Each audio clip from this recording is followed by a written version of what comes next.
Hello ಎಲ್ಲರೂ ಕೂಡ ಜ್ಞಾನಕಾಶಿ ಅಕಾಡೆಮಿಗೆ ಸ್ವಾಗತ. ಈ ಒಂದು ಕ್ಲಾಸ್ನಲ್ಲಿ ಒಂಬತ್ತನೇ ತರಗತಿಯ ಸೈನ್ಸ್ ಚಾಪ್ಟರ್ನ ಕೊನೆಯ ಒಂದು ಅಧ್ಯಾಯ ಆಹಾರ ಸಂಪನ್ಮೂಲಗಳಲ್ಲಿ ಸುಧಾರಣೆ, ಈ ಒಂದು ಚಾಪ್ಟರ್ನ ಬಗ್ಗೆ ನಾವು ಡೀಟೇಲ್ ಆಗಿ ಡಿಸ್ಕಸ್ ಮಾಡ್ತಾ ಹೋಗೋಣ. ಅದಕ್ಕೂ ಮುಂಚೆ ಈ ಚಾನಲ್ಗೆ ನೀವೇನಾದರೂ ಹೊಸಬರಾಗಿದ್ದರೆ ದಯವಿಟ್ಟು ನಮ್ಮ ಚಾನಲ್ಗೆ ಸಬ್ಸ್ಕ್ರೈಬ್ ಮಾಡ್ಕೊಳ್ಳಿ.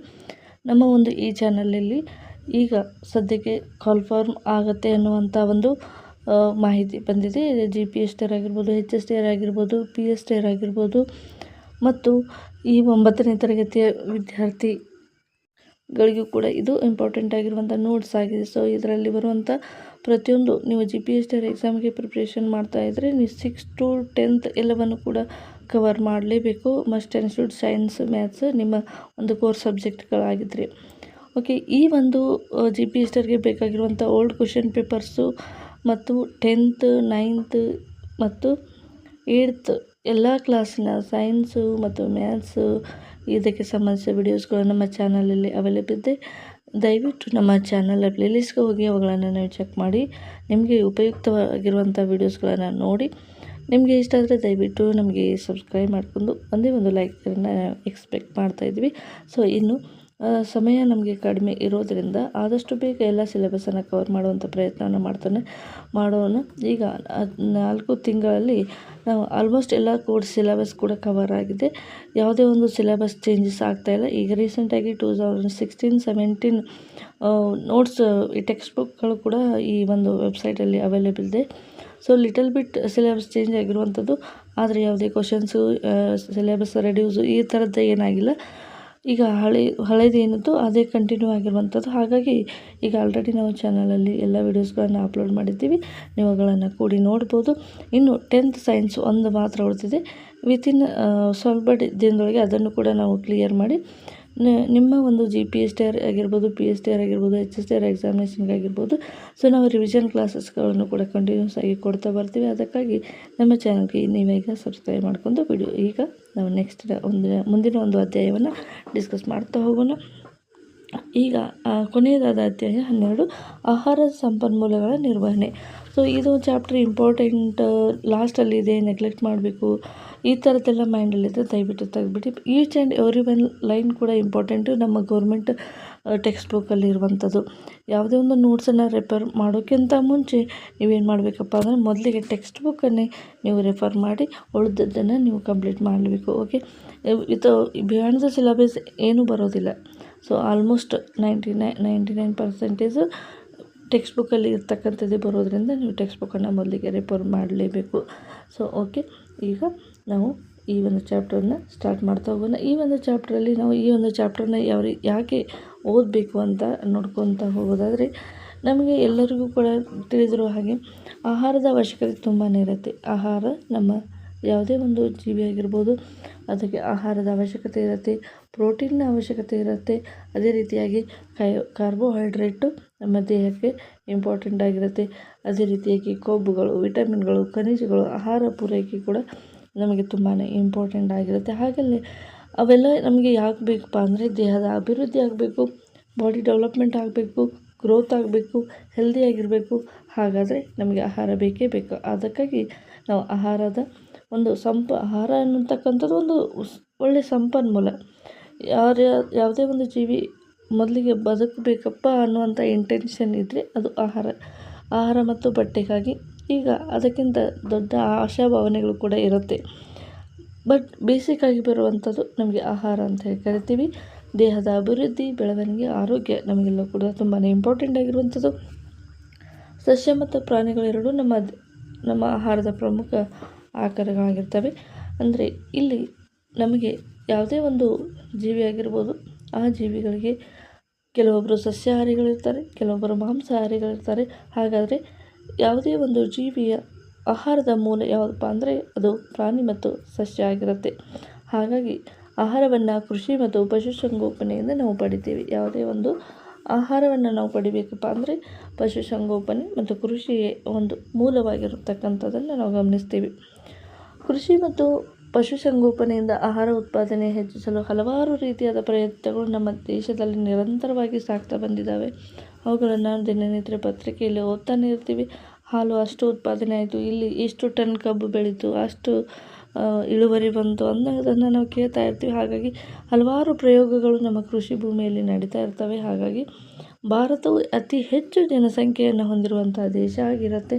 ಹಾಗಾಗಿ ಹೆಚ್ಚು ಜನಸಂಖ್ಯೆ ಇರೋದ್ರಿಂದ ಇಲ್ಲಿ ನಮಗೆ ಏನಾಗುತ್ತೆ ಅಂದರೆ ಆಹಾರದ ಸಂಪನ್ಮೂಲ ಕೂಡ ಜಾಸ್ತಿ ಇರಲೇಬೇಕಾಗತ್ತೆ. ಹಾಗಾಗಿ ಜನಸಂಖ್ಯೆಯ ಆಹಾರವಾಗಿ 1 ಬಿಲಿಯನ್ ಟನ್ಗಟ್ಟಲೆ 1/4 ಭಾಗದಷ್ಟು ಆಹಾರ ಧಾನ್ಯಗಳು ಸದ್ಯದಲ್ಲಿ ಪ್ರತಿ ವರ್ಷ ನಮಗೆ ಬೇಕಾಗುತ್ತೆ. ಓಕೆ, ಬಿಲಿಯನ್ ಟನ್ಗಟ್ಟಲೆ ನಮಗೆ ಆಹಾರ ಬೇಕಾಗುವಂಥದ್ದು. ಹಾಗಾದರೆ ಅದನ್ನು ನಾವು ಎಲ್ಲಿಂದ ಪಡಿತೀವಪ್ಪ ಅಂದರೆ ಕೃಷಿ ಮಾಡುವುದರಿಂದ ಪಡಿತೀವಿ. ಅದರಲ್ಲಿ ಉನ್ನತವಾದ ಸಾಧನೆಯನ್ನು ಮಾಡೋದರಿಂದ ನಾವು ಆಹಾರವನ್ನು ಪಡಿತೀವಿ. ಅದೇ ರೀತಿಯಾಗಿ ಬೆಳೆ ಮತ್ತು ಜಾನುವಾರು ಎರಡರಲ್ಲೂ ಕೂಡ ನಾವು ಅತ್ಯಂತ ಹೆಚ್ಚಿನ ಪ್ರಮಾಣದಲ್ಲಿ ಉತ್ಪಾದನೆ ಮಾಡುವಂಥ ಸಾಮರ್ಥ್ಯವನ್ನು ಹೆಚ್ಚಿಸುವಂಥ ಅಗತ್ಯ ಇರೋದರಿಂದ ನಾವು ಇಲ್ಲಿ ಏನು ಮಾಡ್ತೀವಪ್ಪ ಅಂದರೆ ಆಹಾರವನ್ನು ಉತ್ಪಾದನೆಯನ್ನು ಮಾಡ್ತೀವಿ.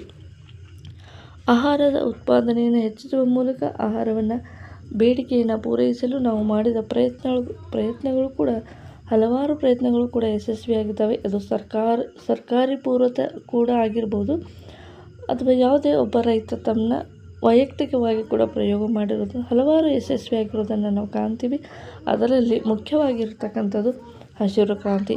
ನಮಗೆ ಸ್ವತಂತ್ರ ಪೂರ್ವದಲ್ಲಿ ಸಾಕಷ್ಟು ಆಹಾರದ ಕೊರತೆ ಇತ್ತು. ಆದ ಕಾರಣದಿಂದ ನಮ್ಮ ದೇಶದಲ್ಲಿ ಹಸಿರು ಕ್ರಾಂತಿ ಅನಿವಾರ್ಯವಾಗಿ ಯಶಸ್ವಿಯಾಗಿರೋದನ್ನು ನಾವು ನೋಡ್ತೀವಿ. ಅದರಿಂದ ಹೆಚ್ಚಿನ ಇಳುವರಿ ಬಂದು ಹೆಚ್ಚಿನ ಜನರಿಗೆ ಆಹಾರ ಒದಗಿಸುವುದನ್ನು ಕ್ರಾಂತಿಯಾಗಿ ಹಸಿರು ಕ್ರಾಂತಿಯಾಗಿ MS ಸ್ವಾಮಿನಾಥನ್ ಮಾಡಿರೋದನ್ನು ನಾವು ಗಮನಿಸ್ತೀವಿ. ಅದೇ ರೀತಿಯಾಗಿ ಕ್ಷೀರ ಕ್ರಾಂತಿಯನ್ನು ಕೂಡ ನಾವು ಮಾಡಿದ್ದೀವಿ. ಅತಿ ಹೆಚ್ಚು ಕೃಷಿ ಇರೋದರಿಂದ ಕೂಡ ಇಲ್ಲಿ ಹೆಚ್ಚು ಮಿಶ್ರ ಬೆಳೆಯನ್ನು ಕೂಡ ಮಿಶ್ರವಾಗಿ ಇಲ್ಲಿ ಮಾಡುವುದರಿಂದ, ವ್ಯವಸಾಯವನ್ನು ಮಾಡುವುದರಿಂದ ಇಲ್ಲಿ ಕೃಷಿಯ ಜೊತೆಗೆ ಪ್ರಾಣಿಗಳು ಕೂಡ ಸಹಕಾರಿಯಾಗುವಂಥದ್ದು. ಹಾಗಾಗಿ ಕೃಷಿಯ ಜೊತೆಗೆ ಹಾಲಿನ ಉತ್ಪಾದನೆ ಕೂಡ ಜಾಸ್ತಿಯಾಗಿ ನಾವು ಇಲ್ಲಿ ಉತ್ಪಾದನೆ ಮಾಡೋದರಿಂದ ಕ್ಷೀರ ಕ್ರಾಂತಿಯನ್ನು ಕೂಡ ಭಾರತದಲ್ಲಿ ಮಾಡಿರ್ತಕ್ಕಂಥದ್ದನ್ನು ನಾವು ಗಮನಿಸ್ತೀವಿ. ಅದು ಹಾಲಿನ ಲಭ್ಯತೆ ಆಗಿರ್ಬೋದು, ಅದರ ಉತ್ತಮ ಕ್ವಾಲಿಟೀದಾಗಿರ್ಬೋದು, ಅಥವಾ ಎಷ್ಟು ಬೇಕಾದರೂ ನಾವು ಪರಿಣಾಮಕಾರಿಯಾಗಿ ಇದನ್ನು ನಾವು ಬಳಸಲಿಕ್ಕೆ ಇದನ್ನು ನಾವು ತೋರಿಸುವಂಥದ್ದು. ಇಂಥ ಕ್ರಾಂತಿಗಳ ಅರ್ಥ ಏನಪ್ಪ ಅಂದರೆ ಇದನ್ನು ನಾವು ಯಾಕೆಲ್ಲ ಈ ಕ್ರಾಂತಿಗಳನ್ನ ತಿಳ್ಕೋಬೇಕು, ಯಾವ ಒಂದು ಅವಶ್ಯಕತೆಗಾಗಿ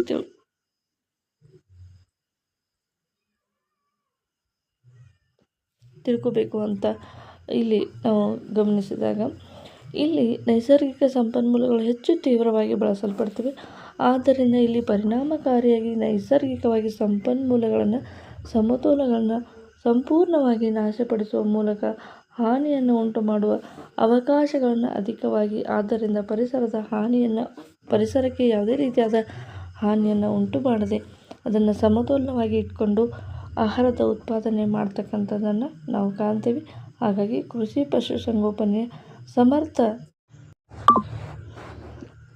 ಈ ಒಂದು ಚಾಪ್ಟ್ರಲ್ಲಿ ನಾವು ಈಗ ಪರಿಸರಕ್ಕೆ ಸಂಬಂಧಿಸಿದ ಆಹಾರದ ನಿರ್ವಹಣೆ ಬಗ್ಗೆ ನೋಡ್ತಾ ಬಂದ್ವಿ. ಈ ಒಂದು ಕೃಷಿ ಮತ್ತು ಪಶುಸಂಗೋಪನೆಯಲ್ಲಿ ಸಮರ್ಥವಾಗಿರುವಂತಹ ವಿಧಾನಗಳನ್ನು ಅಳವಡಿಸಿಕೊಂಡು ಆಹಾರ ಸಂಗ್ರಹಣೆ ಆಗಬೇಕು. ಅದರ ನಂತರ ಆಹಾರದ ಪೂರೈಕೆ ಆಗಬೇಕು. ಅದರ ನಂತರ ಆಹಾರವನ್ನು ಖರೀದಲು ಈ ಸಾಮಾನ್ಯ ಜನರು ಹಣವನ್ನು ಹೊಂದಿರಲೇಬೇಕಾದ ಭದ್ರತೆಯನ್ನು ಇಲ್ಲಿ ಒದಗಿಸಬೇಕಾಗಿರುವಂಥದ್ದು ಮುಖ್ಯವಾಗಿ ನಾವಿಲ್ಲಿ ಗಮನಿಸಬೇಕಾಗಿರುವಂಥ ಒಂದು ಅಂಶವಾಗಿರುತ್ತೆ.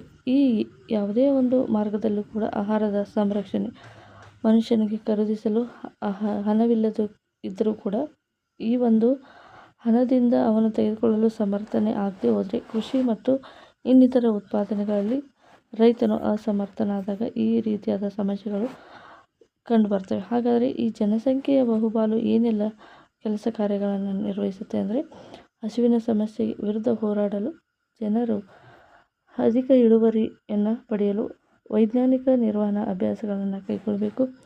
ಜೊತೆಗೆ ಸುಸ್ಥಿರವಾಗಿ ಬದುಕಿಗಾಗಿ ಪ್ರತಿಯೊಬ್ಬರು ಮಿಶ್ರ ಬೇಸಾಯವನ್ನು ಮಾಡಬೇಕು. ಕೃಷಿ ಜೊತೆಗೆ ಪ್ರಾಣಿ ಸಾಕಣೆ, ಕೋಳಿ ಸಾಕಣೆ ಈ ರೀತಿಯಾಗಿ ಮಾಡುವಂಥದ್ದಂಥ ಕೃಷಿಯನ್ನು ನಾವು ಮಿಶ್ರ ಬೇಸಾಯ ಮತ್ತು ಅಂತರ ಬೆಳೆ ಪದ್ಧತಿಯನ್ನು ನಿರ್ವಹಣೆ ಮಾಡಬೇಕು. ಅಂತರ ಬೆಳೆಯಿಂದ ಪೋಷಕಾಂಶಗಳ ಬದಲಾವಣೆಯಿಂದ ಮಣ್ಣಿನ ಫಲವತ್ತತೆಯ ಜೊತೆಗೆ ಆಹಾರದ ಒಂದು ಗುಣಮಟ್ಟತೆ ಕೂಡ ಒಳ್ಳೆಯದಾಗಿ ಕಾಣಿಸಿಕೊಳ್ಳೋದ್ರಿಂದ ಈ ರೀತಿಯಾಗಿ ವೈಜ್ಞಾನಿಕ ನಿರ್ವಹಣಾ ಪದ್ಧತಿಗಳನ್ನು ಕೈಗೊಳ್ಳಬೇಕಾಗ್ತದೆ. ಹಾಗಾದರೆ ಉದಾಹರಣೆಗೆ ಕೃಷಿಯ ಜೊತೆಗೆ ಜಾನುವಾರು, ಕೋಳಿ ಸಾಕಣೆ, ಮೀನು ಸಾಕಣೆ, ಜೇನು ಸಾಕಣೆ ಈ ರೀತಿಯಾಗಿ ಇಲ್ಲಿ ಕೃಷಿಯನ್ನು ಕೈಗೊಳ್ಳಬೇಕಾಗತ್ತೆ ಅಂತ ಹೇಳ್ತಾ ಇದ್ದಾರೆ. ಹಾಗಾದರೆ ಈಗ ಬೆಳೆಯ ಇಳುವರಿಯಲ್ಲಿ ಯಾವ ರೀತಿಯಾಗಿ ಸುಧಾರಣೆ ತರಬೇಕು ಅಂತ ಮುಂದಿನ ಒಂದು ಕಾನ್ಸೆಪ್ಟಲ್ಲಿ ತಿಳ್ಕೊತಾ ಹೋಗೋಣ.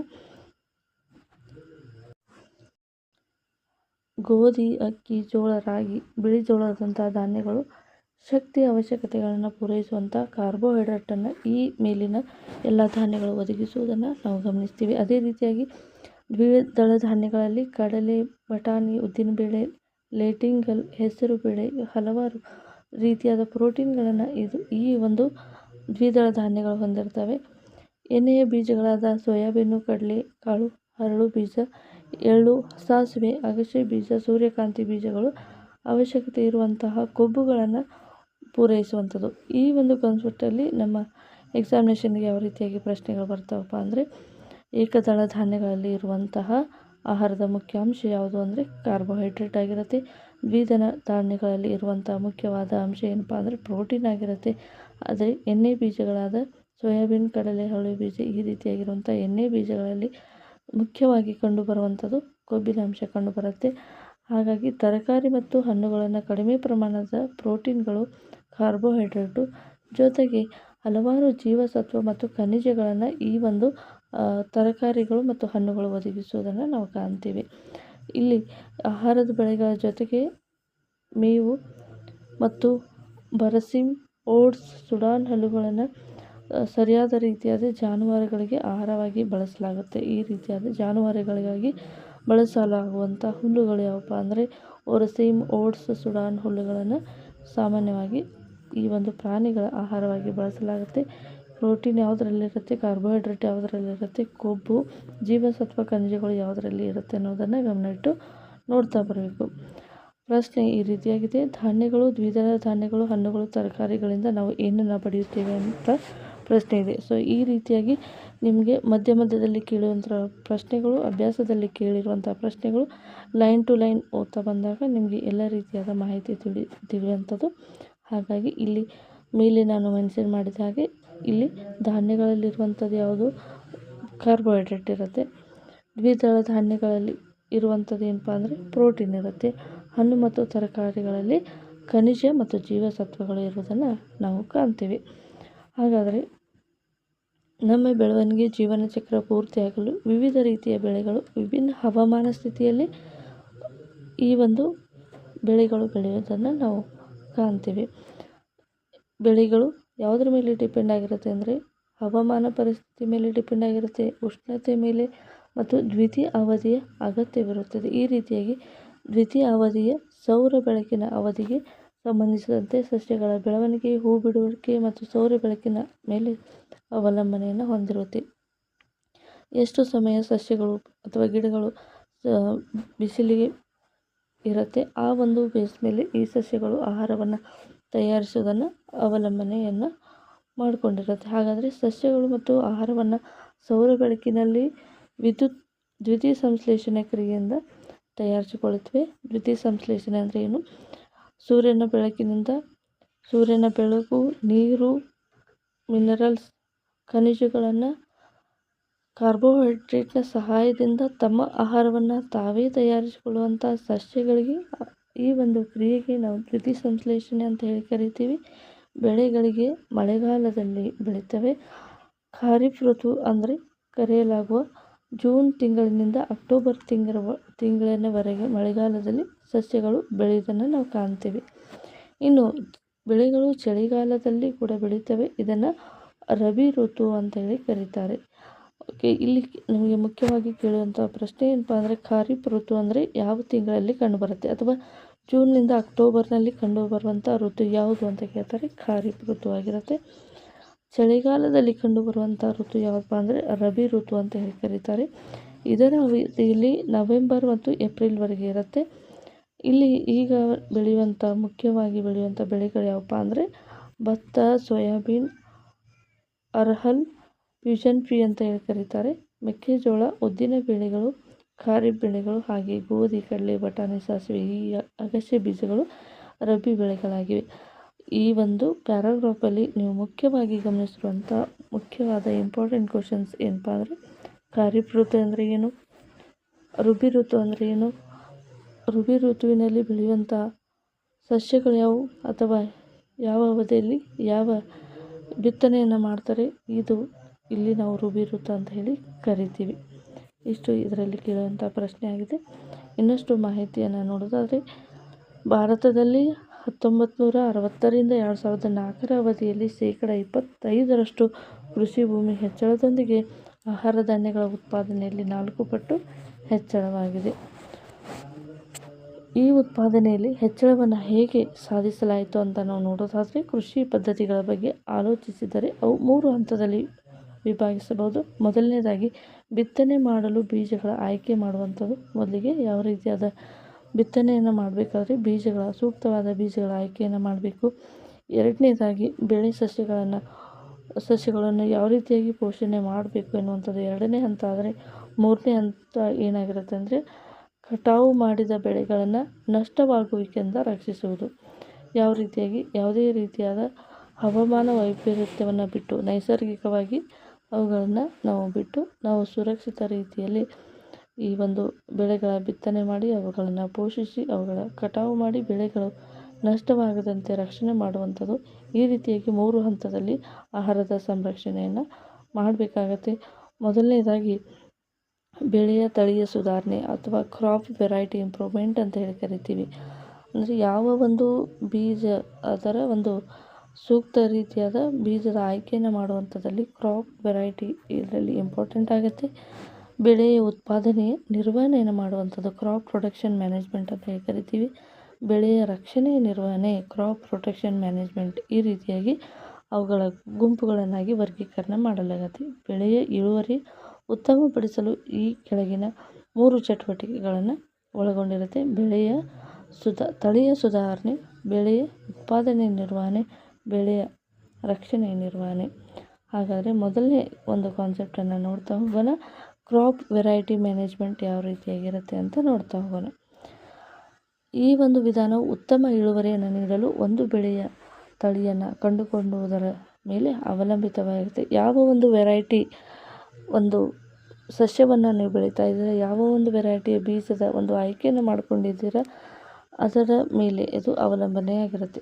ಆ ಒಂದು ಸಸ್ಯದ ರೋಗ ನಿರೋಧಕತೆ ಎಷ್ಟಿದೆ, ಅಂದರೆ ಯಾವುದೇ ರೀತಿಯಾದ ಕೀಟ ಬಾಧೆಗಳು ಉಂಟಾಗದೇ ಇರುವ ಹಾಗೆ ಬೆಳೆಗಳ ಸುಧಾರಣೆಯನ್ನು ಯಾವ ರೀತಿಯಾಗಿ ಮಾಡಬೇಕು, ಬೆಳೆಯ ಆಯ್ಕೆಯನ್ನು ಮಾಡ್ಕೋಬೇಕಾಗತ್ತೆ.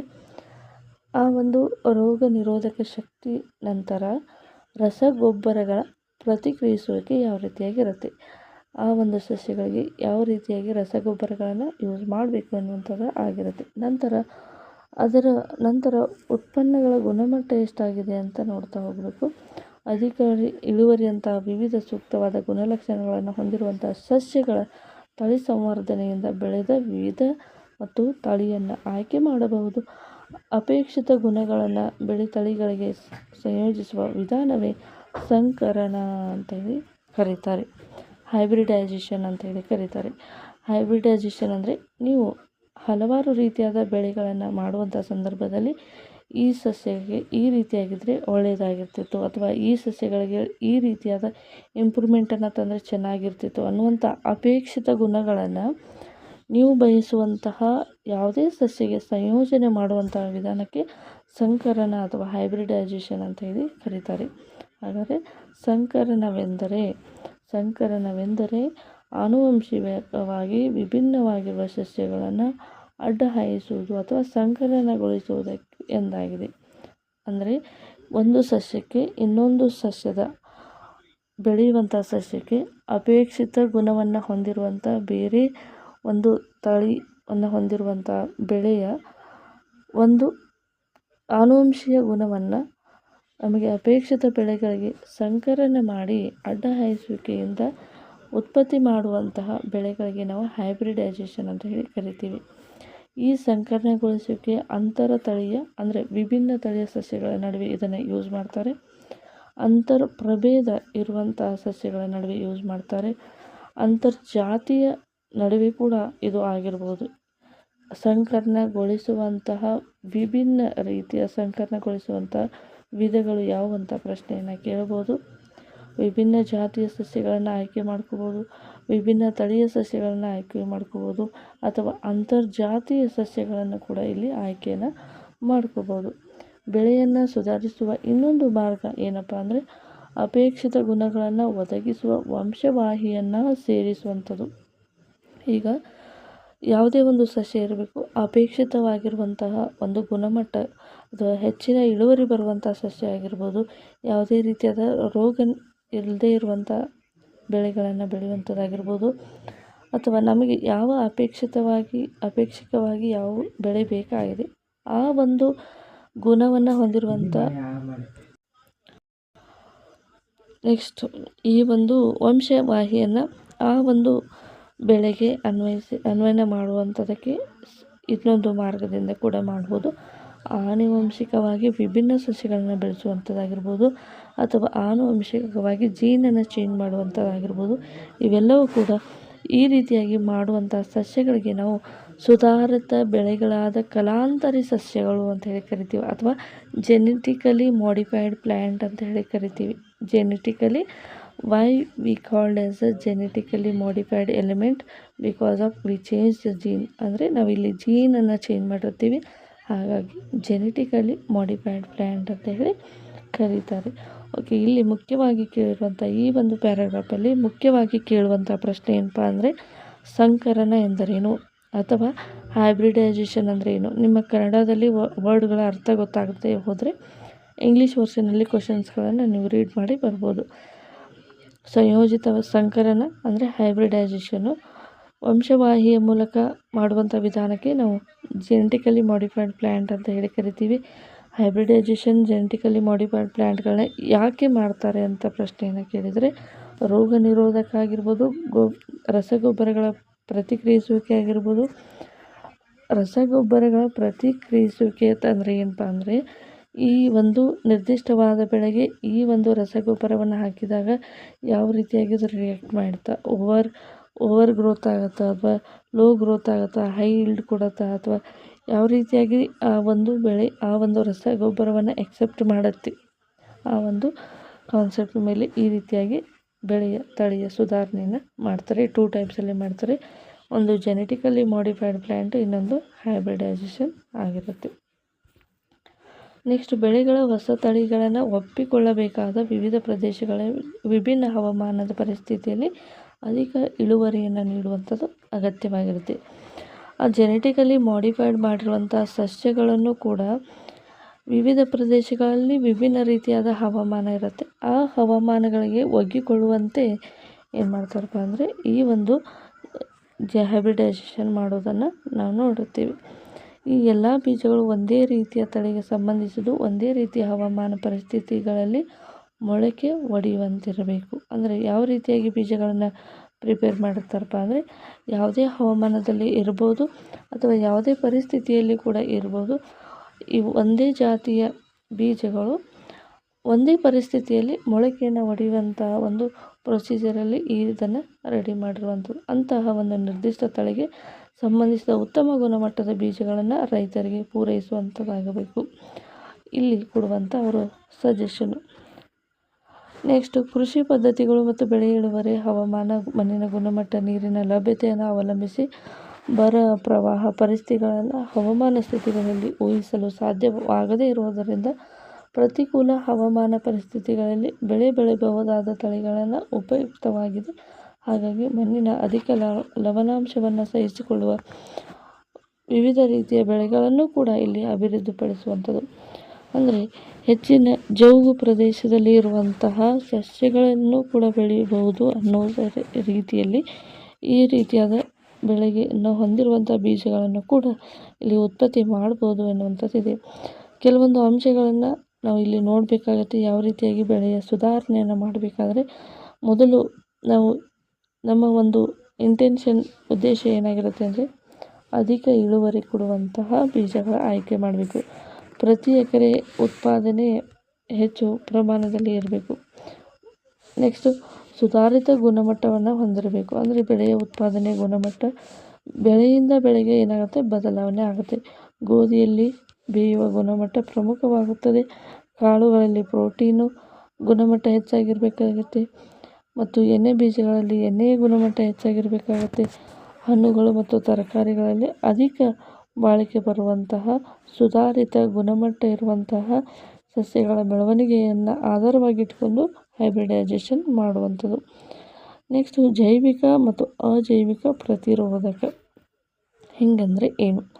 ವಿವಿಧ ರೀತಿಯ ಸಂದರ್ಭಗಳಲ್ಲಿ ಬೆಳೆಗಳ ಉತ್ಪಾದನೆ ಜೈವಿಕ ರೋಗಗಳು, ಕೀಟಗಳು, ಹುಳುಗಳು ಮತ್ತು ಅಜೈವಿಕ ಅಂದರೆ ಏನಪ್ಪ ಅಂದರೆ ಬರ ಆಗಿರ್ಬೋದು, ಲವಣಾಂಶ ಆಗಿರ್ಬೋದು, ಜವುಗುವಿಕೆ, ಉಷ್ಣತೆ, ಶೀತ, ಹಿಮ ಇವು ಎಲ್ಲವನ್ನೂ ಕೂಡ ಒಳಗೊಂಡಂತೆ ಈ ಎಲ್ಲ ಒತ್ತಡಗಳಿಂದ ಕಡಿಮೆ ಮಾಡಬಹುದು.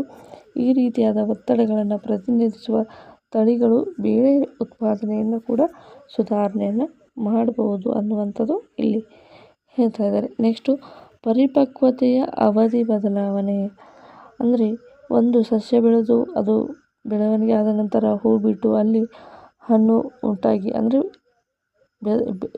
ಎತ್ತರವಾಗಿ ಬೆಳೆಯುವಂಥದ್ದನ್ನು ಬೆಳವಣಿಗೆ ಅಂತ ಹೇಳ್ತೀವಿ.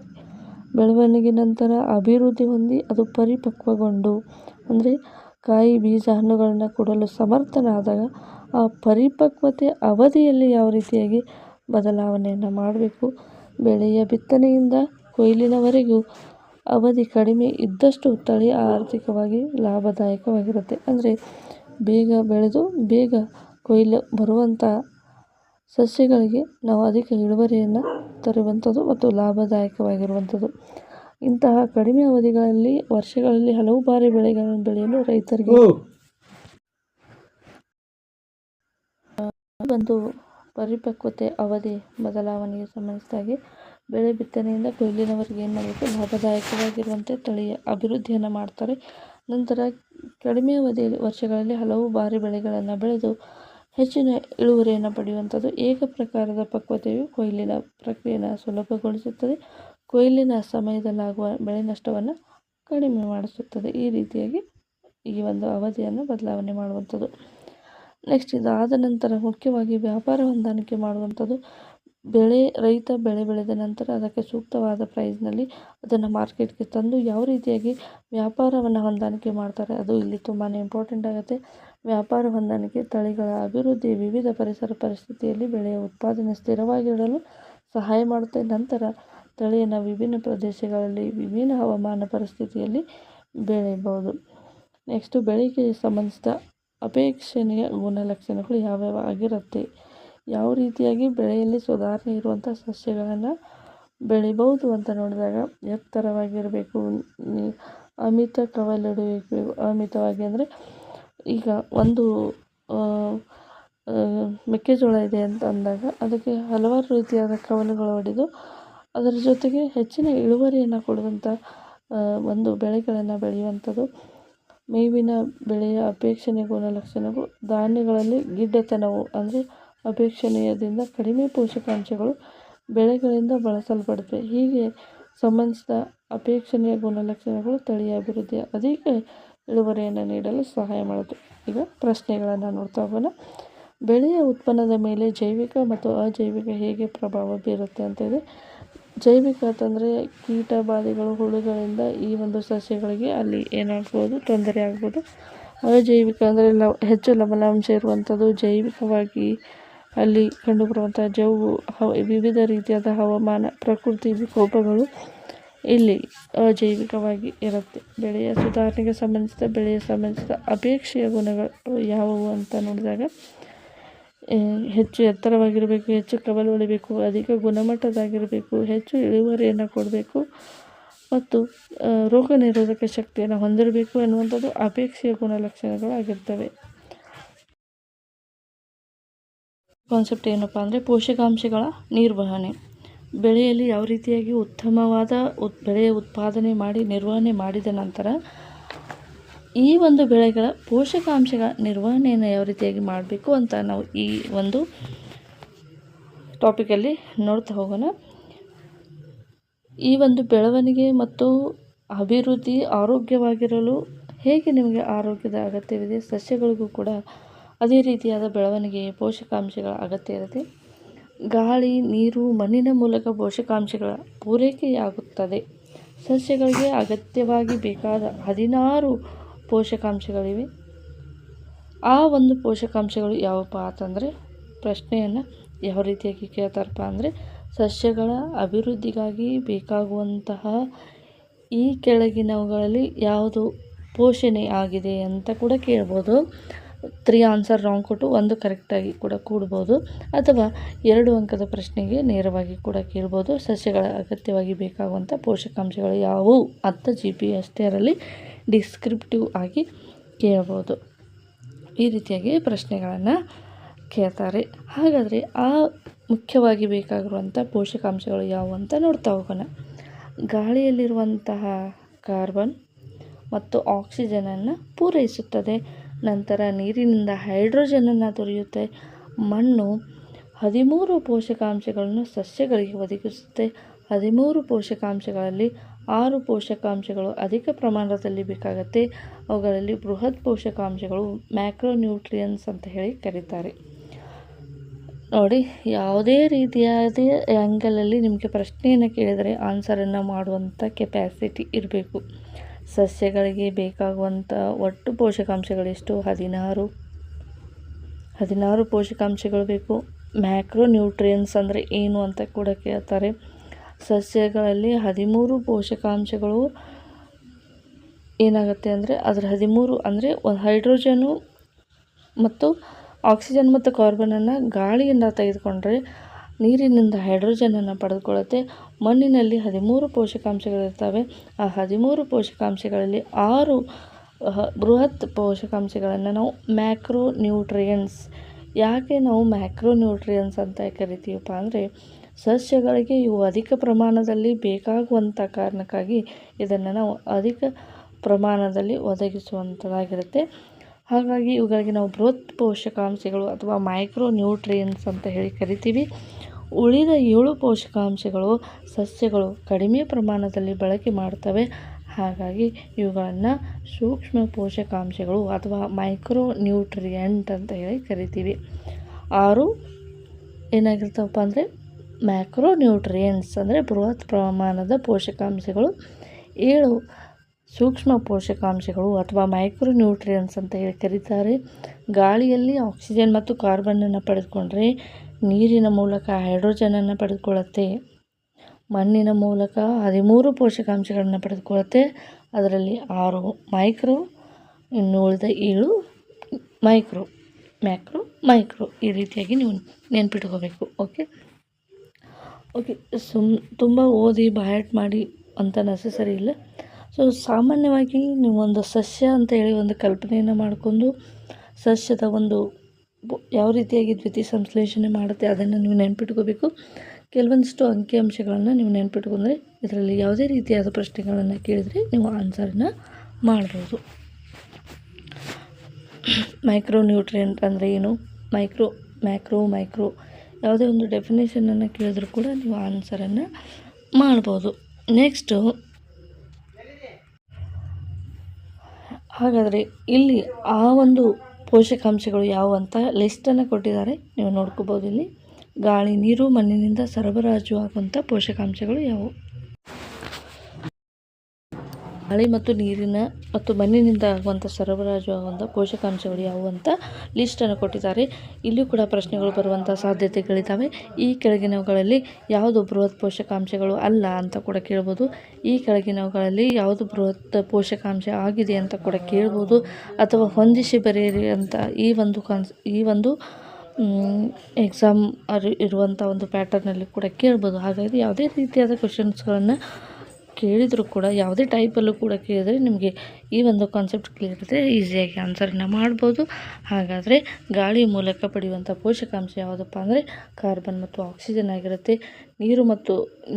ನೀರಿನ ಮೂಲಕ ಪಡೆಯುವಂಥ ಪೋಷಕಾಂಶ ಹೈಡ್ರೋಜನ್ ಮತ್ತು ಆಕ್ಸಿಜನ್ ಆಗಿರುತ್ತೆ. ಯಾಕಂದರೆ H2O ಅಂತಂದಾಗ ಹೈಡ್ರೋಜನ್ ಮತ್ತು ಆಕ್ಸಿಜನ್ಗಳು ಪೋಷಕಾಂಶ ಆಗಿರುತ್ತೆ. ಇಲ್ಲಿ ಬರುತ್ತೆ ನೋಡಿ, ಇಂಪಾರ್ಟೆಂಟ್. ಇಷ್ಟು ಸಾಮಾನ್ಯವಾಗಿ ನಿಮಗೆ ಗೊತ್ತಾಗುತ್ತೆ ಗಾಳಿ ಮತ್ತು ನೀರಿನಲ್ಲಿ ಇರುವಂಥದ್ದು. ಆದರೆ ಬೃಹತ್ ಪೋಷಕಾಂಶಗಳನ್ನು ನೆನ್ಪಿಟ್ಕೋಬೇಕಾಗತ್ತೆ. ಬೃಹತ್ ಪೋಷಕಾಂಶಗಳು ಅಂತಂದರೆ ನೈಟ್ರೋಜನನ್ನು ಯಾವ ರೀತಿಯಾಗಿ ನಾವು ನೆನ್ಪಿಟ್ಕೋಬೇಕಪ್ಪ ಅಂತಂದರೆ ಇದು ನಮ್ಮ ನಿಸರ್ಗದಲ್ಲಿ ಅತಿ ಹೆಚ್ಚು ಪ್ರಮಾಣದಲ್ಲಿ ಇರುವಂಥ ಒಂದು ಪೋಷಕಾಂಶ, ಇದು ನೈಟ್ರೋಜನ್ ಆಗಿರುತ್ತೆ. NPK NPK ಅನ್ನೋದನ್ನು ನೆನ್ಪಿಟ್ಕೋಬೇಕು. NPK ನೈಟ್ರೋಜನ್ನು, ಫಾಸ್ಫರಸ್ಸು, ಪೊಟ್ಯಾಸಿಯಮ್ಮು, ಜೊತೆಗೆ ಕ್ಯಾಲ್ಸಿಯಂ, ಮ್ಯಾಗ್ನೀಸಿಯಂ, ಸಲ್ಫರ್ ಇವು ಬೃಹತ್ ಪೋಷಕಾಂಶಗಳು. ಸೂಕ್ಷ್ಮ ಪೋಷಕಾಂಶಗಳು ಯಾವಪ್ಪ ಅಂದರೆ ಸ್ವಲ್ಪ ಪ್ರಮಾಣದಲ್ಲಿ ಕಬ್ಬಿಣ, ಮ್ಯಾಂಗನೀಸ್, ಬೋರಾನ್, ಜಿಂಕ್ ಮತ್ತು ತಾಮ್ರ, ಮ್ಯಾಲಿಬ್ಡಮ್, ಕ್ಲೋರಿನ್ಗಳು ಏನಾಗುತ್ತೆ ಅಂದರೆ ಇವು ಸೂಕ್ಷ್ಮ ಪೋಷಕಾಂಶಗಳಂತ ಕರಿತೀವಿ. ಇದನ್ನು ನೀವು 1-2 ಬಾರಿ ರಿಕಾಲ್ ಮಾಡಿಕೊಂಡು ರಿವಿಷನನ್ನು ತೆಗೆದುಕೊಂಡು ನೆನ್ಪಿಟ್ಕೋಬೋದು. ಯಾವೆಲ್ಲ ಬೃಹತ್ ಪೋಷಕಾಂಶಗಳಿದ್ದಾವೆ, ಯಾವೆಲ್ಲ ಸೂಕ್ಷ್ಮ ಪೋಷಕಾಂಶಗಳಿದ್ದಾವೆ ಅಂತ ನೀವು ಈ ಒಂದು ವಿಡಿಯೋನ ಪಾಸ್ ಮಾಡಿ ನೀವು ಒಂದು ಸರಿ ಬರೆದು ತೆಗೆದಿಟ್ರೆ ನಿಮಗೆ ಶಾಶ್ವತವಾಗಿ ನೆನ್ಪುಳಿಯುವಂಥದ್ದಾಗತ್ತೆ. ಸೊ ಬೃಹತ್ ಪೋಷಕಾಂಶಗಳು, ಸೂಕ್ಷ್ಮ ಪೋಷಕಾಂಶಗಳು. ಈ ಪೋಷಕಾಂಶಗಳ ಕೊರತೆಯು ಸಸ್ಯಗಳ ಸಂತಾನೋತ್ಪತ್ತಿಗೆ, ಸಪೋಸ್ ಈ ಯಾವುದಾದ್ರೂ ಪೋಷಕಾಂಶಗಳಲ್ಲಿ ಕೊರತೆ ಉಂಟಾದರೆ ಸಸ್ಯಗಳಲ್ಲಿ ಸಂತಾನೋತ್ಪತ್ತಿಗೆ ಸಮಸ್ಯೆ ಆಗುತ್ತೆ, ಸಸ್ಯಗಳ ಬೆಳವಣಿಗೆಗೆ ಸಮಸ್ಯೆ ಆಗುತ್ತೆ, ರೋಗದ ಪ್ರಭಾವಕ್ಕೆ ಕೂಡ ಈ ಸಸ್ಯಗಳು ಸಿಲುಕುವಂಥದ್ದು. ಹಾಗಾಗಿ ಶಾರೀರಿಕ ಕ್ರಿಯೆಗಳ ಮೇಲೆ ಕೂಡ ಇದು ಏನಾಗುತ್ತೆ ಪ್ರಭಾವವನ್ನು ಬೀರುವಂಥದ್ದು.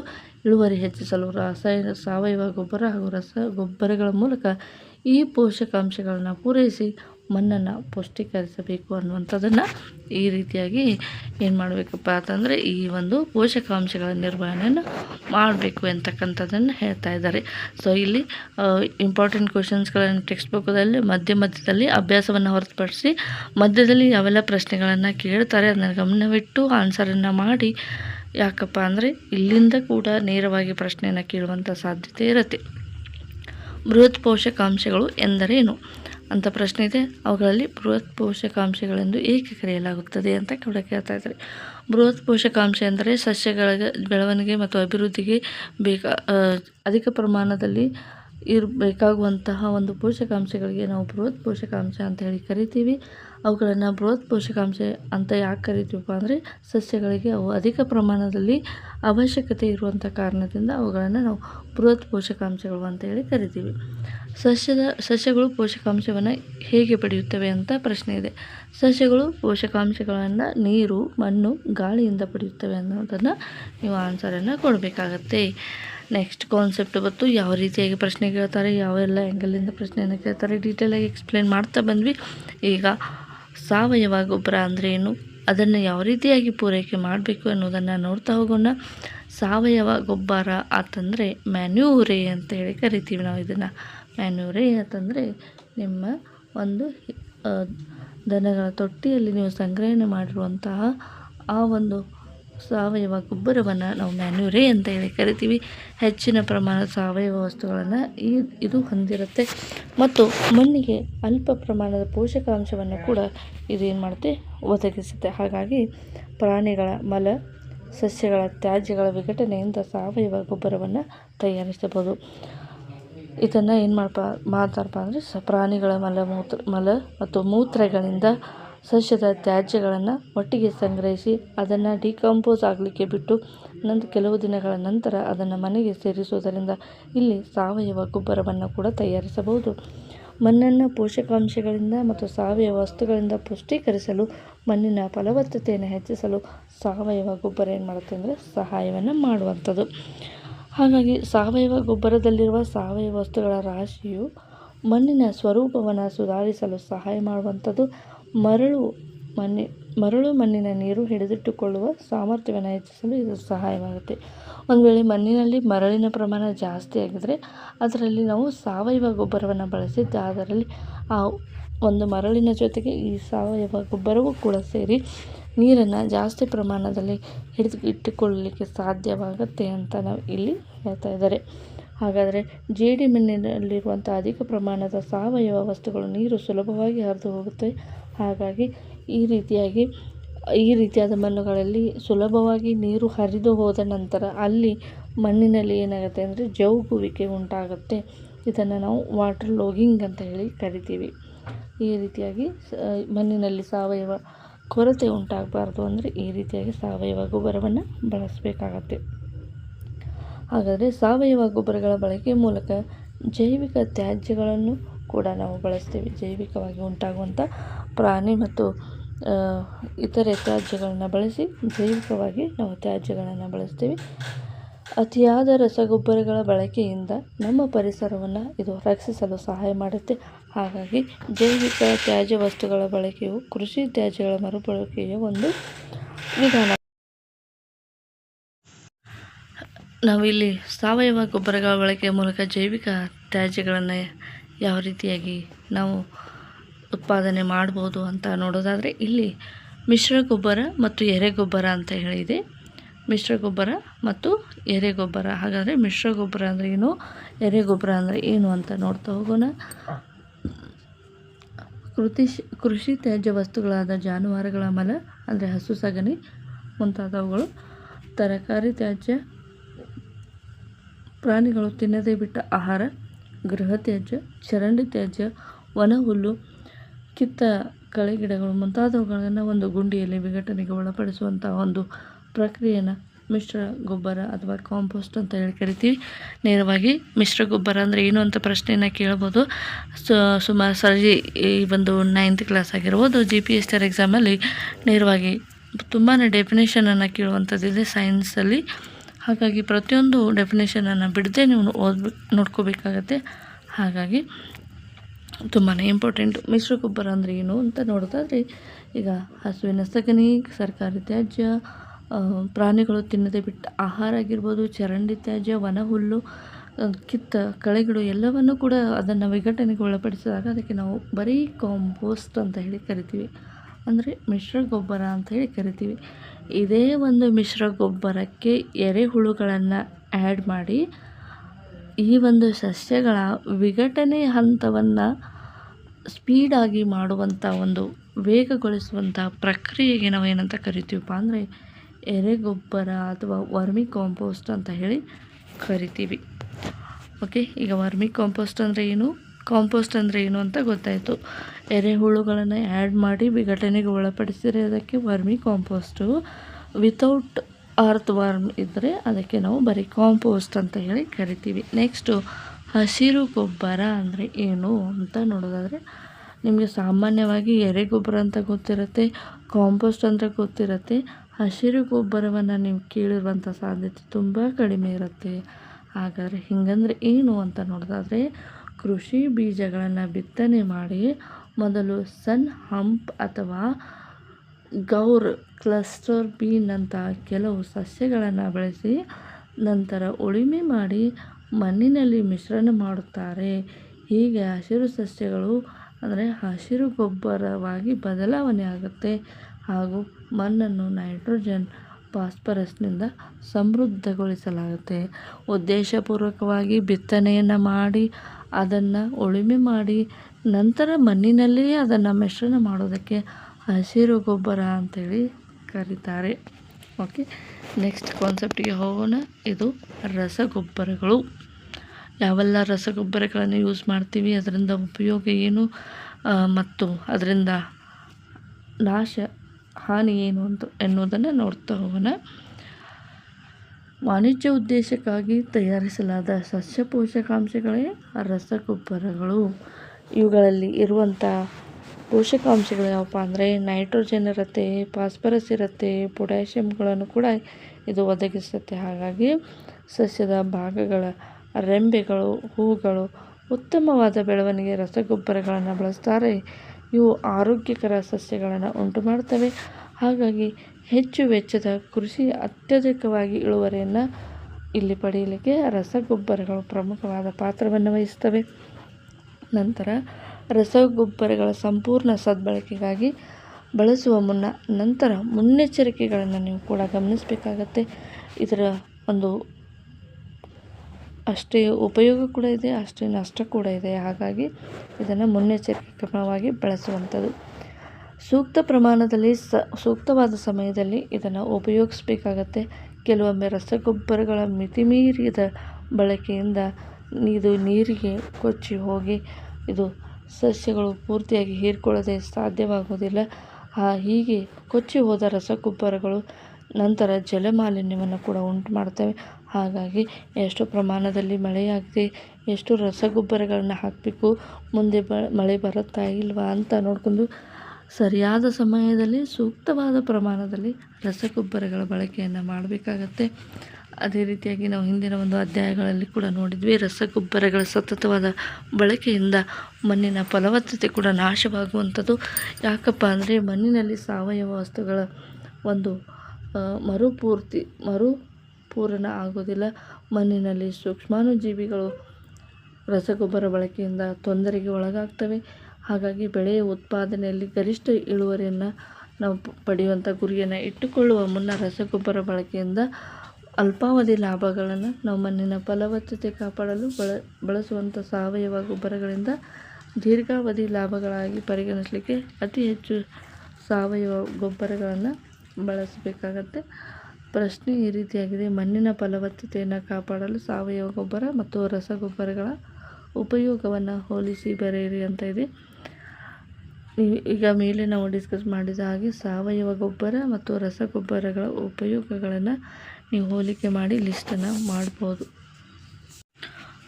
ರಸಗೊಬ್ಬರ ಕಳೆನಾಶಕಗಳು, ಕೀಟನಾಶಕಗಳು ಮುಂತಾದ ರಾಸಾಯನಿಕಗಳನ್ನು ಬಳಸದೇ ಇರುವುದು, ಕಡಿಮೆ ಬಳಸುವುದು, ಗರಿಷ್ಠ ಒಳಸುರಿಯಾಗಿ ಸಾವಯವ ಗೊಬ್ಬರಗಳು ಮರುಬಳಕೆ ಮಾಡಿ, ಕೃಷಿ ತ್ಯಾಜ್ಯಗಳು, ನೀಲಿ ಹಸಿರು ಸೇವೆಗಳಂತಹ ಜೈವಿಕ ಮಾಧ್ಯಮಗಳಿಂದ ಜೈವಿಕ ರಸಗೊಬ್ಬರಗಳನ್ನು ಬಳಸುವಂಥದ್ದು ಉತ್ತಮವಾಗಿರುತ್ತೆ. ಧಾನ್ಯಗಳ ಸಂರಕ್ಷಣೆಯಲ್ಲಿ ಜೈವಿಕ ಪೀಡನಾಶಕವಾಗಿ ಬಳಸುವ ಬೇವಿನ ಎಲೆ, ಅರಿಶಿನಗಳು ಆರೋಗ್ಯಕರ ಕೃಷಿ ವ್ಯವಸ್ಥೆಯನ್ನು ಇದು ಉಂಟು ಮಾಡುತ್ತೆ. ಅದರ ಜೊತೆಗೆ ಮಿಶ್ರ ಬೆಳೆಯನ್ನು ಮಾಡಬೇಕು, ಅಂತರ್ ಬೆಳೆಯನ್ನು ಮಾಡಬೇಕು, ಸರದಿ ಬೆಳೆ ಪದ್ಧತಿಯನ್ನು ಮಾಡಬೇಕು. ಈ ರೀತಿಯಾಗಿ ಮಾಡುವುದರಿಂದ ನಾವು ಇದಕ್ಕೆ ಈ ರೀತಿಯಾಗಿ ಮಾಡುವಂಥ ಒಂದು ಪದ್ಧತಿಗೆ ಸಾವಯವ ಕೃಷಿ ಅಂತ ಹೇಳಿ ಕರಿತೀವಿ. ಕೀಟನಾಶಕಗಳು, ರಾಸಾಯನಿಕಗಳನ್ನು ಬಳಸದೆ ಇಲ್ಲಿ ನೀಲಿ ಹಸಿರು ಶೈವೆಲೆಗಳು ಜೈವಿಕವಾಗಿ ರಸಗೊಬ್ಬರಗಳಾದರೆ, ಇಲ್ಲಿ ಬೇವಿನ ಎಲೆ, ಅರಿಶಿನ ಈ ರೀತಿಯಾಗಿ ನಾವು ಅಂತರ್ ಬೆಳೆ, ಮಿಶ್ರ ಬೆಳೆ, ಸರದಿ ಬೆಳೆ ಈ ರೀತಿಯಾಗಿ ಮಾಡೋದರಿಂದ ಸಾವಯವ ಕೃಷಿ ಪದ್ಧತಿ ಅಂತ ಹೇಳಿ ನಾವು ಇದಕ್ಕೆ ಕರಿತೀವಿ. ಸಾವಯವ ಕೃಷಿ ಅಂದರೆ ಏನು ಅಂತ ಕೂಡ ಕೇಳ್ತಾರೆ. ಸಾವಯವ ಕೃಷಿ ಅಂದರೆ ಬರೀ ಈ ಪ್ರಾಣಿ ಮಲಮೂತ್ರಗಳ ಗೊಬ್ಬರವನ್ನು ವಿಘಟನೆ ಮಾಡಿ ಹಾಕುವಂಥದ್ದು ಕೂಡ ಆಗಿರೋದಿಲ್ಲ. ಇಲ್ಲಿ ಜೈವಿಕವಾದ ರಸಗೊಬ್ಬರಗಳನ್ನು ಯೂಸ್ ಮಾಡ್ತಾರೆ. ಜೊತೆಗೆ ಇಲ್ಲಿ ಆ್ಯಂಟಿಬಯೋಟಿಕ್ ಅಥವಾ ಈಗ ಮಣ್ಣಿನಲ್ಲಿ ಇರುವಂಥ ರೋಗ ನಿರೋಧಕ ಶಕ್ತಿಯನ್ನು ಹೆಚ್ಚು ಮಾಡಲಿಕ್ಕೆ ಬೇವು, ಅರಿಶಿನ ಈ ರೀತಿಯಾದ ಆಹಾರ ಪದ್ಧತಿಯನ್ನು ಮಣ್ಣಿಗೆ ಸೇರಿಸೋದ್ರಿಂದ ನಾವು ಇದಕ್ಕೆ ಸಾವಯವ ಕೃಷಿ ಅಂತ ಹೇಳಿ ಕರಿತೀವಿ. ನಂತರ ನೀರಾವರಿ ಪದ್ಧತಿ ಅಂದರೆ ಏನಂತ ನೋಡ್ತಾ ಹೋಗೋಣ. ನಮ್ಮ ಭಾರತದಲ್ಲಿ ಅತ್ಯಧಿಕ ವ್ಯವಸಾಯ ಏನಾಗಿರುತ್ತೆ ಅಂದರೆ ಮಳೆ ನೀರಿನ ಮೇಲೆ ಇದು ಆಧಾರವಾಗಿರುವಂಥದ್ದು. ಅಂದರೆ ಬಹಳಷ್ಟು ಪ್ರದೇಶದಲ್ಲಿನ ಬೆಳೆಗಳು ಯಶಸ್ವಿ ಸಕಾಲಿಕವಾಗಿ ಮುಂಗಾರು ಬೆಳವಣಿಗೆಯಿಂದ ಋತುವಿನುದ್ದಕ್ಕೂ ಹರಡಿ ಸಾಕಷ್ಟು ಮಳೆಗಳನ್ನು ಅವಲಂಬಿಸಿದೆ. ಇದರಿಂದ ದುರ್ಬಲ ಮುಂಗಾರು ಏನಾದರೂ ಉಂಟಾದರೆ ಬೆಳೆ ನಷ್ಟಕ್ಕೆ ಇದು ಕಾರಣವಾಗುತ್ತೆ.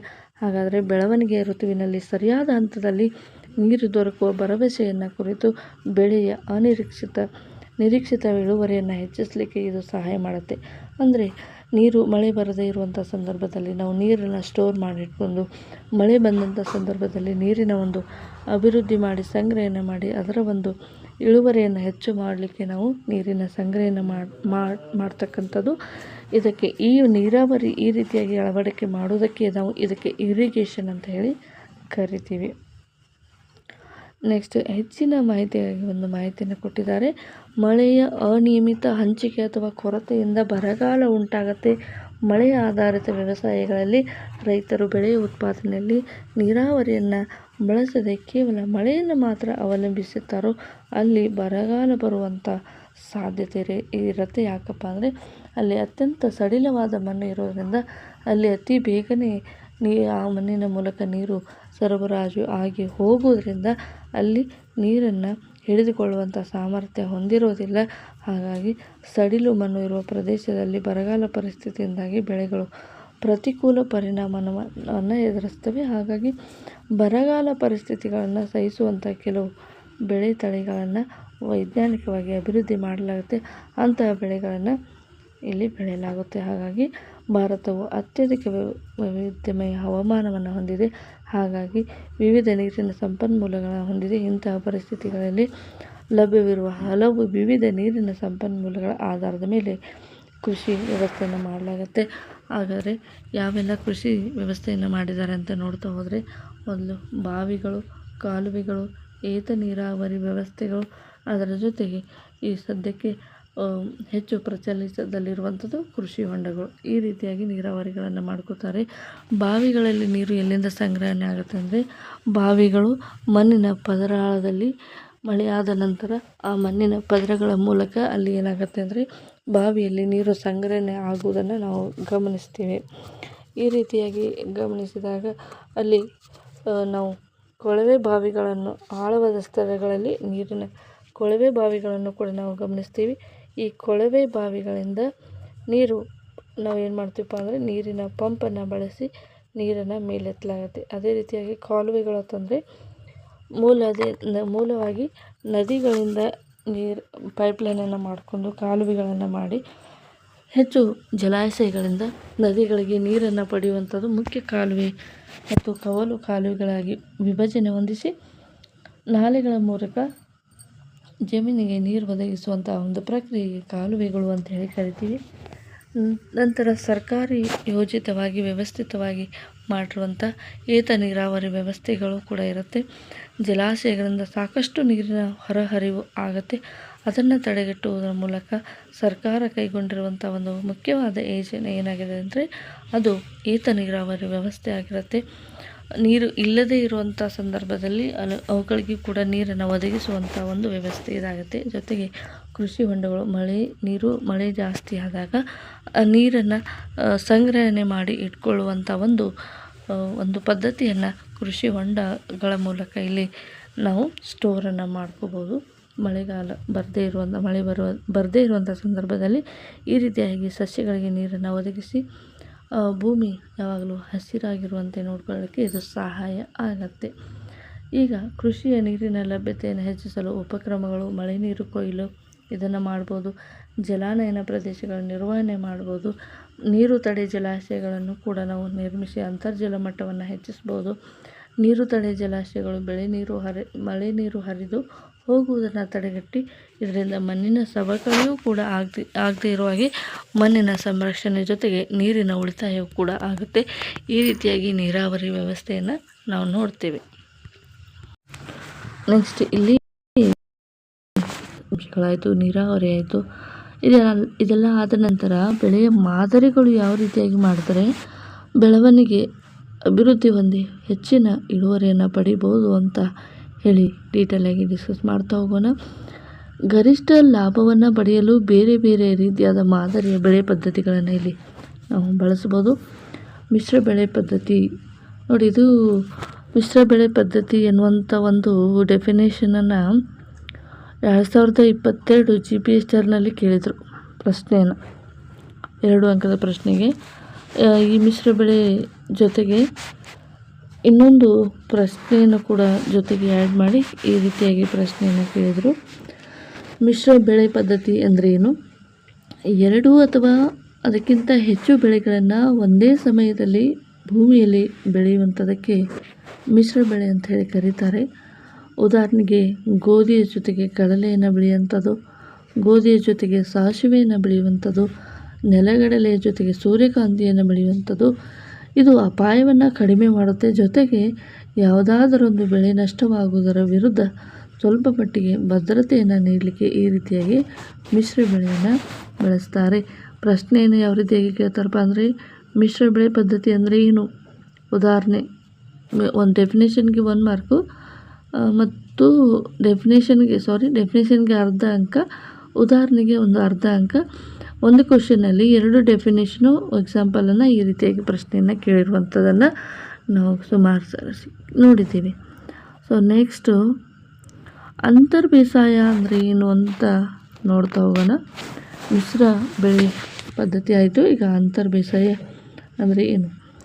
2 ಅಥವಾ ಹೆಚ್ಚು ಬೆಳೆಗಳನ್ನು ಒಂದೇ ಸಮಯದಲ್ಲಿ ಒಂದೇ ಭೂಮಿಯಲ್ಲಿ ನಿರ್ದಿಷ್ಟ ಮಾದರಿಯಲ್ಲಿ ಬೆಳೆಯುವಂಥದ್ದು, ಅಥವಾ 3 ಫೂಟಿಗೆ 1, 4 ಫೂಟಿಗೆ 1 ಇಷ್ಟೇ ಅಂತರದಲ್ಲಿ ಅತ್ಯಂತ ವ್ಯವಸ್ಥಿತವಾಗಿ ಬೆಳೆಯುವಂಥ ಒಂದು ಪದ್ಧತಿಗೆ ಅಂತರ್ ಬೇಸಾಯ. ಮಿಶ್ರ ಬೆಳೆ, ಅಂತರ್ ಬೆಳೆ ಎರಡೂ ಕೂಡ ಒಂದೇ. ಆದರೆ ಮಿಶ್ರ ಬೆಳೆಯ ಜೊತೆಗೆ ಅಲ್ಲಲ್ಲಿಗೆ ಬೇರೆ ರೀತಿಯಾದ ಗಿಡಗಳನ್ನು ಹಾಕುವುದನ್ನು ನಾವು ನೋಡುತ್ತೀವಿ. ಆದರೆ ಅಂತರ ಬೆಳೆ ಬೇಸಾಯದಲ್ಲಿ ಅಂತಂದರೆ 2 ಸಾಲು ಹೆಸರು ಕಾಳನ್ನು ಹಾಕಿದರೆ, 2 ಸಾಲು ಉದ್ದನ್ನು ಹಾಕಿದರೆ, 2 ಸಾಲು ಇನ್ನಿತರ ಕಾಳುಗಳನ್ನು ಹಾಕಿದರೆ, ಈ ರೀತಿಯಾಗಿ ಸಾಲು ಸಾಲುಗಳಾಗಿ ವಿಭಜನೆಯನ್ನು ಹೊಂದಿಕೆ ಮಾಡಿ ಅಂತರ್ ಬೇಸಾಯವನ್ನು ಮಾಡ್ತಾರೆ. ನಂತರ ಬೆಳೆಯ ನಂತರ ಹಲವು ಅಡ್ಡ ಸಾಲುಗಳಲ್ಲಿ 2ನೇ ಬೆಳೆಯನ್ನು ಬೆಳೆಯಲಾಗುತ್ತೆ. ಉದಾಹರಣೆಗೆ ಸೋಯಾಬೀನ್ ಜೊತೆಗೆ ಮೆಕ್ಕೆಜೋಳವನ್ನು, ಸಜ್ಜೆಯ ಜೊತೆಗೆ ಚಪರ ಅವರೆ, ಸಜ್ಜೆಯ ಜೊತೆಗೆ ಅದರ ಚಪರ ಅವರೆ ಅಂತ ಹೇಳಿ ಕರೀತಾರೆ, ಅದನ್ನು ಬೆಳೀತಾರೆ. ಬೇರೆ ಬೇರೆ ಪೋಷಕಾಂಶಗಳ ಅವಶ್ಯಕತೆ ಇರುವ ಬೆಳೆಗಳನ್ನು ಆಯ್ಕೆ ಮಾಡಿ ಅಲ್ಲಿ ಒದಗಿಸುವ ಪೋಷಕಾಂಶಗಳಿಗೆ ಗರಿಷ್ಠ ಪ್ರಮಾಣದಲ್ಲಿ ದೊರೆಯಲಿಕ್ಕೆ ಇದು ಸಹಾಯವನ್ನು ಮಾಡುವಂಥದ್ದು. ಈಗ ಬಳಕೆಯಾಗುವಂಥದ್ದು ನಿಶ್ಚಿತಗೊಳಿಸುತ್ತದೆ. ಕೀಟಗಳು ಮತ್ತು ರೋಗಗಳಿಂದ ಕೃಷಿ ಭೂಮಿಯಲ್ಲಿನ ಒಂದು ಬೆಳೆಗೆ ಸೇರಿದ ಎಲ್ಲ ಸಸ್ಯಗಳಿಗೆ ಹರಡುವುದನ್ನು ಇದು ತಡೆಗಟ್ಟುತ್ತೆ. ಈ ರೀತಿಯಾಗಿ 2 ಬೆಳೆಗಳು ಹೆಚ್ಚು ಇಳುವರಿಯನ್ನು ಪಡೆಯುವುದನ್ನು ನೋಡ್ತೀವಿ. ಈ ರೀತಿಯಾಗಿ ಮಿಶ್ರ ಬೆಳೆಯನ್ನು ನೋಡ್ತಾರೆ.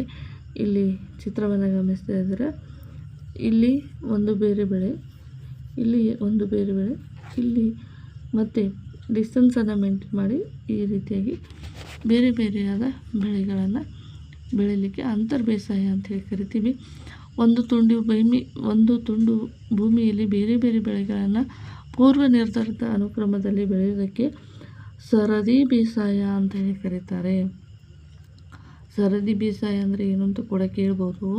ಒಂದು ತುಂಡು ಭೂಮಿಯಲ್ಲಿ ಬೇರೆ ಬೇರೆ ಬೆಳೆಗಳನ್ನು ಪೂರ್ವ ನಿರ್ಧರಿತ ಅನುಕ್ರಮದಲ್ಲಿ ಬೆಳೆಯುವುದಕ್ಕೆ ಸರದಿ ಬೇಸಾಯ ಅಂತ ಹೇಳಿ ಕರೆಯಲಾಗುತ್ತೆ. ಬೆಳವಣಿಗೆ ಕಾಲಾವಧಿಯ ಆಧಾರದ ಮೇಲೆ ಸರದಿ ಬೇಸಾಯವನ್ನು ವಿಭಿನ್ನ ಬೆಳೆ ಯೋಜನೆಗಳಿಗಾಗಿ ಮಾಡಲಾಗುತ್ತದೆ. ಒಂದು ಬೆಳೆಯ ಕೊಯ್ಲಿನ ನಂತರ ತೇವಾಂಶ ಲಭ್ಯತೆ ಮತ್ತು ನೀರಿನ ಲಭ್ಯತೆಯಲ್ಲಿ ಬೆಳೆಯ ಆಯ್ಕೆಯನ್ನು ನಿರ್ಧಾರ ಮಾಡಿ ಮತ್ತೊಮ್ಮೆ ಸರದಿ ಬೆಳೆಯ ಬೇಸಾಯವನ್ನು ಸಮರ್ಪಕವಾಗಿ ಮಾಡಿದ್ದೇ ಆದಲ್ಲಿ ಒಂದು ವರ್ಷದಲ್ಲಿ 2 ಅಥವಾ 3 ಬೆಳೆಗಳನ್ನು ಉತ್ತಮ ಇಳುವರಿಯೊಂದಿಗೆ ಪಡಿಬೋದು ಎಂತಕ್ಕಂಥದ್ದು. ಈ ರೀತಿಯಾಗಿ ಅಂತರ್ ಬೇಸಾಯ ಮತ್ತು ಮಿಶ್ರ ಬೇಸಾಯ ಮತ್ತು ಸರದಿ ಬೇಸಾಯ ಅಂತೇಳಿ ಕರೆಯಲಾಗುತ್ತದೆ. ಈ ಒಂದು ಸಸ್ಯಗಳನ್ನು ಬೆಳೆದು ನೀರು ಬಿಟ್ಟು ರಸಗೊಬ್ಬರಗಳನ್ನು ಬಿಟ್ಟು ನೀರಾವರಿ ಒದಗಿಸಿ ಮತ್ತು ಇಲ್ಲಿ ಯಾವ ರೀತಿಯಾಗಿ ಮಿಶ್ರ ಬೇಸಾಯವನ್ನು ಮಾಡ್ತಾರೆ ಎಲ್ಲವನ್ನೂ ಕೂಡ ನಾವು ಗಮನಿಸಿದ್ವಿ. ಈಗ ಬೆಳೆಯ ರಕ್ಷಣೆ ಮಾಡಿ ಅದರ ನಿರ್ವಹಣೆಯನ್ನು ಮಾಡುವಂಥದ್ದು ಹೇಗೆ ಅಂತಕ್ಕಂಥದ್ದನ್ನು ನೀಡ್ತಾ ಬಂದಿದ್ದಾರೆ. ನೋಡ್ತಾ ಹೋಗೋಣ ಯಾವ ರೀತಿಯಾಗಿದೆ ಅಂತ. ಕೃಷಿ ಬೆಳೆಗಳು ಅಲ್ಪಸಂಖ್ಯಾತ ಕಳೆಗಳಿಂದ, ಕೀಟಗಳ ಪಡೆಗಳಿಂದ, ರೋಗಗಳ ತೊಂದರೆಗೆ ಒಳಗಾಗುತ್ತವೆ. ಅಂದರೆ ಕೃಷಿ ಬೆಳೆಗಳು ಏನಾಗುತ್ತವಪ್ಪ ಅಂದರೆ ಒಂದು ಸ್ವಲ್ಪ ಬೇರೆ ಕಳೆಗಳಿಂದ, ಕೀಟನಾಶಕಗಳಿಂದ, ರೋಗಗಳಿಂದ ಇವು ಕೂಡ ತೊಂದರೆಯನ್ನು ಅನುಭವಿಸ್ತವೆ. ಒಂದು ವೇಳೆ ಕಳೆಗಳನ್ನು, ಕೀಟಗಳನ್ನು ಸರಿಯಾದ ಸಮಯದಲ್ಲಿ ನಿಯಂತ್ರಿಸದೇ ಹೋದರೆ ಅಲ್ಲಿ ಬೆಳೆಗಳಿಗೆ ಅಧಿಕ ಪ್ರಮಾಣದಲ್ಲಿ ಹಾನಿಯನ್ನು ಉಂಟು ಮಾಡಿ ಬೆಳೆ ಬಹುತೇಕವಾಗಿ ನಷ್ಟವಾಗಿ ಹೋಗುವಂಥದ್ದನ್ನು ನಾವು ಗಮನಿಸ್ತೇವೆ. ಕಳೆಗಳು ಕೃಷಿ ಭೂಮಿಯಲ್ಲಿ ಬೆಳೆಯುವ ನಮಗೆ ಬೇಡದ ಸಸ್ಯಗಳಾಗಿವೆ.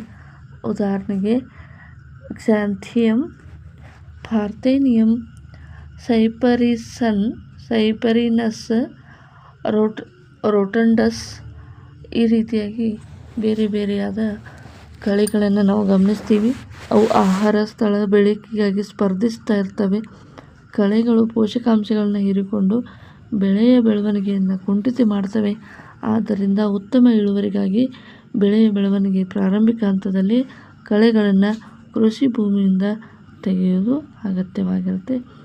ನೆಕ್ಸ್ಟು ಇಲ್ಲಿ ಕೀಟಗಳ ಪಿಡುಗುಗಳು ಸಸ್ಯಗಳನ್ನು 3 ವಿಧಗಳಲ್ಲಿ ಆಕ್ರಮಿಸುತ್ತದೆ. ಅವುಗಳು ಬೇರು, ಕಾಂಡ, ಎಲೆಗಳನ್ನು ಕತ್ತರಿಸುತ್ತವೆ.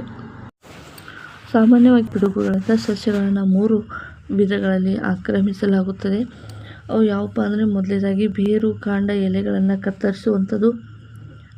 ಬೇರು, ಕಾಂಡ, ಎಲೆಗಳನ್ನು ಕತ್ತರಿಸುವಂಥದ್ದು ಸಸ್ಯದ ವಿವಿಧ ಭಾಗಗಳಿಂದ ಕೋಶರಸವನ್ನು ಹೀರುತ್ತದೆ. ಅವು ಕಾಂಡ ಮತ್ತು ಹಣ್ಣುಗಳನ್ನು ಕೂಡ ಕೊರೆಯುತ್ತದೆ. ಹೀಗಾಗಿ ಬೆಳೆಯ ಆರೋಗ್ಯದ ಮೇಲೆ ಪರಿಣಾಮವನ್ನು ಉಂಟು ಮಾಡಿ ಇಳುವರಿ ಕಡಿಮೆ ಮಾಡುವುದನ್ನು ಈ ರೀತಿಯಾಗಿ ಕೀಟದ ಪಿಡುಗುಗಳು ಸಸ್ಯಗಳನ್ನು 3 ವಿಧದಲ್ಲಿ ಮಾಡ್ತವೆ. ಮೊದಲಿಗೆ ಬೇರು, ಕಾಂಡ ಸಸ್ಯಗಳನ್ನು ಕತ್ತರಿಸ್ತವೆ, ನಂತರ ಕೋಶರಸವನ್ನು ಹೀರ್ತವೆ, ನಂತರ ಹಣ್ಣುಗಳನ್ನು ಕೂಡ ಕೊರಿತವೆ. ಹಾಗಾಗಿ ಇವು ಆರೋಗ್ಯದ ಮೇಲೆ ಪರಿಣಾಮವನ್ನು ಉಂಟು ಮಾಡ್ತದೆ. ನೆಕ್ಸ್ಟು ಇಲ್ಲಿ ಬ್ಯಾಕ್ಟೀರಿಯಾ, ಶಿಲೀಂಧ್ರ, ವೈರಸ್ಗಳಂತಹ ರೋಗಕಾರಕಗಳಿಂದ ಸಸ್ಯಗಳಲ್ಲಿ ರೋಗಗಳು ಉಂಟಾಗ್ತವೆ. ಈ ರೋಗಕಾರಕಗಳು ಮಣ್ಣು, ನೀರು, ಗಾಳಿಯಲ್ಲಿದ್ದು ಅವುಗಳ ಮೂಲಕ ಈ ಒಂದು ವೈರಸ್ಗಳು ಹರಡುವಂಥದ್ದು. ನೆಕ್ಸ್ಟು ಕಳೆಗಳು, ಕೀಟಗಳು, ರೋಗಗಳನ್ನು ಹಲವು ವಿಧಾನಗಳಿಂದ ನಿಯಂತ್ರಿಸಬಹುದು. ಸಾಮಾನ್ಯವಾಗಿ ಹೆಚ್ಚು ಬಳಕೆಯಲ್ಲಿರುವ ವಿಧಾನ ಅಂದರೆ ಪೀಡೆನಾಶಕಗಳ ಬಳಕೆ ಮಾಡುವಂಥದ್ದು, ಕಳೆನಾಶಕಗಳನ್ನು ಬಳಕೆ ಮಾಡುವಂಥದ್ದು, ಕೀಟನಾಶಕಗಳನ್ನು ಬಳಕೆ ಮಾಡುವಂಥದ್ದು, ಶಿಲೀಂಧ್ರನಾಶಕಗಳನ್ನು ಕೂಡ ಒಳಗೊಂಡಿದೆ. ಈ ರೀತಿಯಾಗಿ ರಾಸಾಯನಿಕಗಳನ್ನು ಬೆಳೆ ಸಸ್ಯಗಳ ಮೇಲೆ ಸಿಂಪಡಿಸ್ತಾರೆ. ಬಿತ್ತನೆ ಬೀಜಗಳು ಅಥವಾ ಮಣ್ಣನ್ನು ಸಂಸ್ಕರಿಸಲು ಇದನ್ನು ಬಳಸಲಾಗುತ್ತದೆ. ಆದಾಗ್ಯೂ ಕೂಡ ರಾಸಾಯನಿಕಗಳ ಅತಿಯಾದ ಬಳಕೆಯಿಂದ ಸಮಸ್ಯೆಗಳನ್ನು ಕೂಡ ನಾವು ಅನುಭವಿಸ್ತೇವೆ. ಯಾಕಪ್ಪ ಅಂದರೆ ಅನೇಕ ಸಸ್ಯಗಳು, ಪ್ರಾಣಿಗಳ ಪ್ರಭೇದಗಳು ವಿಷಕಾರಿಯಾಗಿ ಪರಿಣಮಿಸಬಹುದು. ಅವು ಪರಿಸರದ ಮಾಲಿನ್ಯವನ್ನು ಕೂಡ ಇವು ಏನು ಮಾಡ್ತವಪ್ಪ ಅಂದರೆ ಉಂಟನ್ನು ಮಾಡ್ತವೆ. ಹಾಗಾಗಿ ಯಾಂತ್ರಿಕವಾಗಿ ಕಳೆ ಸಸ್ಯಗಳನ್ನು ಕೀಳುವುದು ಕೂಡ ಕಳೆಯ ನಿಯಂತ್ರಣದ ಒಂದು ವಿಧಾನವಾಗಿದೆ. ಯಾಂತ್ರಿಕವಾಗಿ ಅಂದರೆ ಯಂತ್ರದ ಮೂಲಕ ಇವುಗಳನ್ನು ಬಳಸುವಂಥದ್ದು. ಸಮರ್ಪಕವಾದ ಬೀಜದ ಪಾತ್ರ ಕೂಡ ಇರುತ್ತೆ. ನಿಗದಿತ ಸಮಯದಲ್ಲಿ ಬಿತ್ತನೆ ಮಾಡುವಂಥದ್ದು ಕೂಡ ಇಂಪಾರ್ಟೆಂಟ್ ಆಗಿರುತ್ತೆ. ಅಂತರ್ಬೇಸಾಯ ಪದ್ಧತಿ, ಬೆಳೆ ಸರದಿ ವಿಧಾನಗಳ ಮುಂತಾದ ನಿಯಂತ್ರಣಗಳು ಕೂಡ ಕಳೆಯನ್ನು ನಿಯಂತ್ರಣ ಮಾಡುವಂಥದ್ದು. ನೆಕ್ಸ್ಟು ಪೀಡೆಗಳ ವಿರುದ್ಧ ಇನ್ನಿತರ ನಿಯಂತ್ರಣ ವಿಧಾನಗಳೆಂದರೆ ಪ್ರತಿರೋಧಕ ತಳಿಗಳನ್ನು ಬಳಸುವಂಥದ್ದು, ಬೇಸಿಗೆಯಲ್ಲಿ ಉಳುಮೆ ಮಾಡುವಂಥದ್ದು. ಇಲ್ಲಿ ಕಳೆಗಳು, ಪೀಡೆಗಳು ನಾಶಪಡಿಸಲು ಬೇಸಿಗೆ ಕಾಲದಲ್ಲಿ ಕೃಷಿ ಭೂಮಿಯನ್ನು ಆಳವಾಗಿ ಉಳುಮೆ ಮಾಡಲಾಗುತ್ತದೆ. ಇದಕ್ಕೆ ಸಂಬಂಧಿಸಿದ ಕೆಲವೊಂದಿಷ್ಟು ಪ್ರಶ್ನೆಗಳಿದ್ದಾವೆ. ಈ ಕೆಳಗಿನ ಯಾವ ಪರಿಸ್ಥಿತಿಗಳು ಗರಿಷ್ಠ ಲಾಭವನ್ನು ಕೊಡುತ್ತವೆ ಮತ್ತು ಏಕೆ ಅಂತ ಇದೆ. ರೈತರು ಅತ್ಯುತ್ತಮ ಗುಣಮಟ್ಟದ ಬೀಜಗಳನ್ನು ಬಳಸ್ತಾರೆ.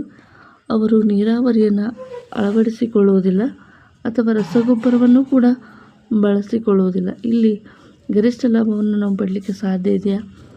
ಕೆಲವೊಂದು ಬಾರಿ ಮುಂಗಾರು ಬರದೇ ಹೋದಾಗ ಇದು ಅತ್ಯಂತ ಸಮರ್ಪಕವಾಗಿ ಆಗುವುದಿಲ್ಲ ಅಂತ ಕೂಡ ಹೇಳ್ಬೋದು. ಎರಡನೇದು, ರೈತರು ಸುಧಾರಣೆ ಬೀಜಗಳನ್ನು ಬಳಸ್ತಾರೆ, ನೀರಾವರಿಯನ್ನು ಕೂಡ ಅಳವಡಿಸ್ಕೋತಾರೆ, ರಸಗೊಬ್ಬರವನ್ನು ಕೂಡ ಬಳಸ್ತಾರೆ.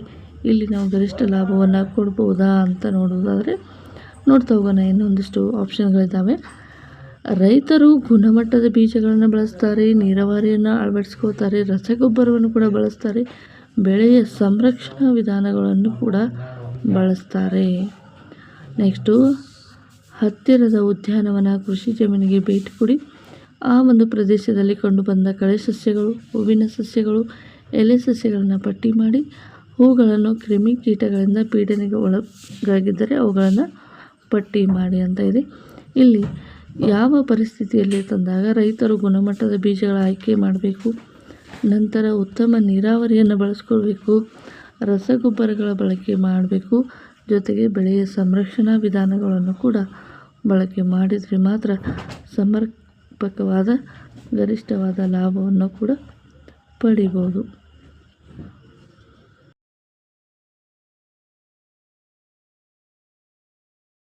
ಧಾನ್ಯಗಳ ಸಂಗ್ರಹಣೆ ಬಗ್ಗೆ ನೋಡ್ತಾ ಹೋಗೋಣ. ಈಗ ಹೆಚ್ಚಿನ ಉತ್ಪಾದನೆ, ರಸಗೊಬ್ಬರ, ನೀರಾವರಿ ಎಲ್ಲವನ್ನೂ ನಾವು ನೋಡಿಕೊಂಡ ಮೇಲೆ ಇಳುವರಿ ಬಂದಂಥ ಇಳುವರಿಯ ಧಾನ್ಯಗಳ ಸೇಕರಣೆಯನ್ನು ಯಾವ ರೀತಿಯಾಗಿ ಮಾಡ್ಬೋದು ಅಂತ ನೋಡ್ತಾ ಹೋಗೋಣ. ಸಂಗ್ರಹಣಾ ನಷ್ಟವು ಕೃಷಿ ಉತ್ಪನ್ನಗಳ ಅತ್ಯಧಿಕವಾಗಿರಬಹುದು. ಇಂತಹ ಅಂದರೆ ಸಂಗ್ರಹಣೆ ಮಾಡಿರುವಂಥ ಸ್ಥಳದಲ್ಲಿ ಕೃಷಿ ಉತ್ಪನ್ನಗಳು ನಷ್ಟ ಆಗುವಂಥದ್ದು ಅತ್ಯಧಿಕವಾಗಿ ಇರುತ್ತೆ. ಇಂತಹ ನಷ್ಟಗಳಿಗೆ ಕಾರಣವಾದ ಜೈವಿಕ ಅಂಶಗಳು ಏನಪ್ಪ ಅಂದರೆ ಕೀಟಗಳ ಬಾಧೆಯಿಂದ ದಂಶಕಗಳು, ಅಂದರೆ ಇಲ್ಲಿ ಈ ರೀತಿಯಾಗಿ ಕಾಣ್ತವೆ, ಆ ರೀತಿಯಾಗಿ ದಂಶಕಗಳು ಅಂತೇಳಿ ಕರೀತಾರೆ. ಜೊತೆಗೆ ಶಿಲೀಂಧ್ರಗಳು, ಹುಳುಗಳು, ಬ್ಯಾಕ್ಟೀರಿಯಾಗಳು ಹಾಗೂ ಅಜೈವಿಕ ಅಂಶಗಳೆಂದರೆ ಅಸಮರ್ಪಕ ತೇವಾಂಶ, ತಾಪಮಾನಗಳು ಅಂಶಗಳನ್ನು ಉತ್ಪನ್ನಗಳ ಗುಣಮಟ್ಟದ ಕುಸಿತವನ್ನು ಮಾಡುತ್ತೆ, ತೂಕ ನಷ್ಟ ಉಂಟಾಗುತ್ತೆ, ಕ್ಷೀಣಿಸಿದ ಮೊಳೆಯುವಿಕೆ ಸಾಮರ್ಥ್ಯವನ್ನು ಈ ಒಂದು ನಿರ್ವಹಣೆಗಳು ಉಂಟಾಗಿ ಉತ್ಪನ್ನಗಳ ಮಾರುಕಟ್ಟೆ ಮೌಲ್ಯ ಕಡಿಮೆಯಾಗುವಂಥದ್ದು. ಶಿಲೀಂಧ್ರ, ದಂಶಕಗಳು, ಕೀಟಗಳು ಮತ್ತು ತೂಕ ನಷ್ಟದಿಂದ ತೇವಾಂಶ ಮತ್ತು ತಾಪಮಾನದ ಏರಿಳಿತದಿಂದ ಈ ಒಂದು ಧಾನ್ಯಗಳ ಸಂಗ್ರಹಣೆಯಲ್ಲಿ ತೂಕ ನಷ್ಟ ಆಗಿ ಇದರ ಮೌಲ್ಯ ಕುಸಿತ ಆಗ್ಬೋದು. ಇಂತಹ ಉತ್ಪನ್ನಗಳ ಸಮರ್ಪಕ ಉಪಚಾರದಿಂದ ಉಗ್ರಾಣಗಳ ಕ್ರಮಬದ್ಧತೆ ನಿರ್ವಹಣೆಯಿಂದ ಈ ಅಂಶಗಳನ್ನು ನಿಯಂತ್ರಿಸಬಹುದು. ಭವಿಷ್ಯದ ಬಳಕೆಗಾಗಿ ಧಾನ್ಯಗಳನ್ನು ಸೇಕರಿಸುವ ಮೊದಲು ಹತೋಟಿಯಾಗಿರುವಂಥದ್ದು, ನಿಯಂತ್ರಕ ಕ್ರಮಗಳನ್ನು ತೆಗೆದುಕೊಳ್ಳುವಂಥದ್ದು ತುಂಬಾ ಇಂಪಾರ್ಟೆಂಟ್ ಆಗುತ್ತೆ. ಅವುಗಳೆಂದರೆ ಶೇಖರಿಸುವ ಆಹಾರ ಧಾನ್ಯಗಳನ್ನು ಶೇಖರಣೆ ಮಾಡುವಕ್ಕಿಂತ ಮುಂಚೆ ಉತ್ಪನ್ನಗಳನ್ನು ಕಟ್ಟುನಿಟ್ಟಾಗಿ ಸ್ವಚ್ಛಗೊಳಿಸಬೇಕು.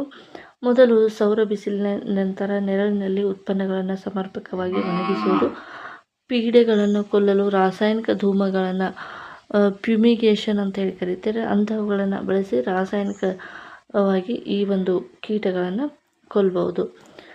ಪ್ರಶ್ನೆಗಳು ಈ ರೀತಿಯಾಗಿದ್ದಾವೆ. ಬೆಳೆಗಳ ರಕ್ಷಣೆಗಾಗಿ ನಿಯಂತ್ರಣ ಕ್ರಮಗಳಿಗೆ ಜೈವಿಕ ನಿಯಂತ್ರಣ ವಿಧಾನಗಳು ಏಕೆ ಆದ್ಯತೆ ನೀಡಬೇಕು ಅಂತ ಹೇಳ್ತಾ ಇದ್ದಾರೆ. ರಾಸಾಯನಿಕ ನಿಯಂತ್ರಣಕ್ಕಿಂತಲೂ ಜೈವಿಕ ನಿಯಂತ್ರಣಗಳು ತುಂಬಾ ಉತ್ಪನ್ನವಾಗಿರ್ತವೆ. ಯಾಕಪ್ಪ ಅಂದರೆ ಇವು ಹಸಿರು ಸಸ್ಯಗಳಿಂದ ಉಂಟಾಗೋದ್ರಿಂದ ಭೂಮಿ ಮೇಲೆ ಹೆಚ್ಚು ತೇವಾಂಶ ಇರುತ್ತೆ. ಇದರಿಂದ ಏನಾಗುತ್ತೆ ಅಂದರೆ ಮಣ್ಣಿನ ಫಲವತ್ತತೆ ಉಂಟಾಗುತ್ತೆ. ರಾಸಾಯನಿಕಗಳನ್ನು ಸಿಂಪಡಣೆ ಮಾಡಿದ ನಂತರ ನೀರಿನೊಂದಿಗೆ ಆ ರಾಸಾಯನಿಕಗಳು ಹರಿದು ಹೋಗಿ ಅಲ್ಲಿ ಅದು ನೀರಿನ ಮೂಲಕ್ಕೆ ಸೇರಿ ಜಲಮಾಲಿನ್ಯ ಉಂಟಾಗುವಂಥ ಸಾಧ್ಯತೆ ಇರುತ್ತೆ. ಹಾಗಾಗಿ ಬೆಳೆಗಳ ರಕ್ಷಣೆಗಾಗಿ ನಿಯಂತ್ರಣ ಕ್ರಮಗಳಿಗಾಗಿ ಹೆಚ್ಚು ಜೈವಿಕ ನಿಯಂತ್ರಣಗಳ ವಿಧಾನಗಳನ್ನು ಬಳಸಲು ಆದ್ಯತೆಯನ್ನು ನೀಡಬೇಕಾಗತ್ತೆ. ಶೇಖರಣಾ ಸಮಯದಲ್ಲಿ ಧಾನ್ಯಗಳ ನಷ್ಟಕ್ಕೆ ಕಾರಣವಾಗಬಹುದಾದ ಅಂಶಗಳು ಯಾವಪ್ಪ ಅಂತ ಕೇಳ್ತಾ ಇದ್ದಾರೆ. ಧಾನ್ಯಗಳ ನಷ್ಟಕ್ಕೆ ಶೇಖರಣಾ ಸಮಯದಲ್ಲಿ ನಷ್ಟಕ್ಕೆ ಕಾರಣವಾಗುವಂತಹ ಅಂಶಗಳು ಏನಪ್ಪ ಅಂದರೆ ಕೀಟಗಳು, ಧ್ವಂಸಕಗಳು, ಶಿಲೀಂಧ್ರಗಳು, ಬ್ಯಾಕ್ಟೀರಿಯಾಗಳು, ಈ ರೀತಿಯಾಗಿ ಜೈವಿಕವಾಗಿ ಇವು ಹಾಳಾಗುವಂಥದ್ದಾಗಿರುತ್ತೆ. ಅಜೈವಿಕವಾಗಿ ಅಂತಂದರೆ ಇವುಗಳನ್ನು ಅಸಮರ್ಪಕವಾಗಿ ತೇವಾಂಶ ಮತ್ತು ತಾಪಮಾನದಲ್ಲಿ ಇಡೋದ್ರಿಂದ ಇದರಲ್ಲಿ ತೂಕ ನಷ್ಟ ಆಗಿ ಕ್ಷೀಣಿಸಿದ ಮೊಳೆಯುವಿಕೆ ಸಾಮರ್ಥ್ಯವನ್ನು ಇವು ಹೊಂದ್ತವೆ. ಈ ರೀತಿಯಾಗಿ ನಷ್ಟ ಆಗುವುದನ್ನು ನಾವು ಕಾಣ್ತೇವೆ. ನೆಕ್ಸ್ಟು ಇದು ಆಹಾರ ಧಾನ್ಯಗಳ ಉತ್ಪಾದನೆ, ಸಂಗ್ರಹಣೆ, ನೀರಾವರಿ, ರಸಗೊಬ್ಬರ ಬಗ್ಗೆ ನಾವು ಡೀಟೇಲ್ ಆಗಿ ತಿಳ್ಕೊಂಡ್ವಿ. ಇದರ ಜೊತೆಗೆ ಕೃಷಿಯ ಜೊತೆಗೆ ಪಶುಸಂಗೋಪನೆಯು ಕೂಡ ಒಂದು ಮುಖ್ಯವಾಗಿರುವಂಥದ್ದು. ಪಶುಸಂಗೋಪನೆ ಅಂದರೆ ಎನಿಮಲ್ ಹಸ್ಬ್ಯಾಂಡ್ರಿ ಅಂತ ಹೇಳಿ ಕರಿತೀವಿ. ಜಾನುವಾರುಗಳ ವೈಜ್ಞಾನಿಕ ನಿರ್ವಹಣೆ ಆಗಿದೆ. ಇದು ಪೋಷಣೆ, ಸಂತಾನೋತ್ಪತ್ತಿ, ರೋಗ ನಿಯಂತ್ರಕಗಳ ಹಲವಾರು ಅಂಶಗಳನ್ನು ಇವು ಒಳಗೊಂಡಿದ್ದಾವೆ. ಪ್ರಾಣಿ ಆಧಾರಿತ ಕೃಷಿಯು ದನ, ಮೇಕೆ, ಕುರಿ, ಕೋಳಿ ಸಾಕಣೆ, ಮೀನು ಕೃಷಿಗಳನ್ನು ಒಳಗೊಂಡು ಜನಸಂಖ್ಯೆ ಹೆಚ್ಚಿದಂತೆಲ್ಲ, ಜೀವನ ಮಟ್ಟ ಹೆಚ್ಚಿದಂತೆಲ್ಲ ಹಾಲು, ಮೊಟ್ಟೆ, ಮಾಂಸಕ್ಕೆ ಹೆಚ್ಚಿನ ಬೇಡಿಕೆ ಏರುತ್ತಲೇ ಇರುತ್ತೆ. ಹಾಗಾಗಿ ಜಾನುವಾರುಗಳು ಮಾನವೀಯವಾಗಿ ನಡೆಸಿಕೊಳ್ಳುವ ಬಗ್ಗೆ ಬೆಳೆಯುವ ಅರಿವು ಪಶುಸಂಗೋಪನೆಯಲ್ಲಿ ಹೊಸ ಮಿತಿಗಳನ್ನು ಉಂಟು ಮಾಡಿದೆ. ಹೀಗೆ ಜಾನುವಾರು ಉತ್ಪಾದನೆಗೂ ಸಹ ಸುಧಾರಿಸಬೇಕಾದ ಅಗತ್ಯ ಇರುತ್ತೆ. ಹಾಗಾದರೆ ಯಾವ ರೀತಿಯಾಗಿ ಇವುಗಳ ಸಾಕಾಣಿಕೆಯನ್ನು ಮಾಡ್ಬೋದು ಅಂತ ನೋಡ್ತಾ ಹೋದರೆ 2 ಉದ್ದೇಶಗಳಿಗಾಗಿ ದನಗಳ ಸಾಕಾಣಿಕೆಯನ್ನು ಮಾಡಲಾಗುತ್ತೆ. ಒಂದು ಕ್ಯಾಟಲ್ ಫಾರ್ಮಿಂಗ್ ಮಾಡಲಾಗುತ್ತೆ. ಅವುಗಳೆಂದರೆ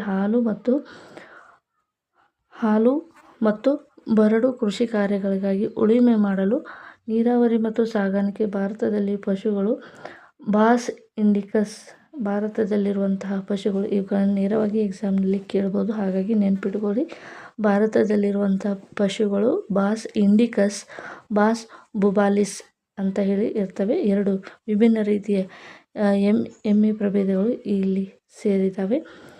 ಹಾಲು ಉತ್ಪಾದಕ ಹೆಣ್ಣು ಪ್ರಾಣಿಗಳು, ಹೈನು ಪ್ರಾಣಿಗಳು, ಹಾಗೆ ಕೃಷಿ ಕಾರ್ಯಗಳಿಗೆ ಬಳಸುವ ಪ್ರಾಣಿಗಳನ್ನು ಬರಡು ಟ್ರಾಪ್ಡ್ ಪ್ರಾಣಿಗಳು ಅಂತ ಹೇಳಿ ಕರೆಯಲಾಗುತ್ತೆ. ಹಾಲು ಉತ್ಪಾದನೆಯ ಪ್ರಮಾಣ, ಕ್ಷೀರೋತ್ಪಾದನೆ ಅವಧಿ ಎಂದರೆ ಕರುವಿನ ಜನನದ ನಂತರ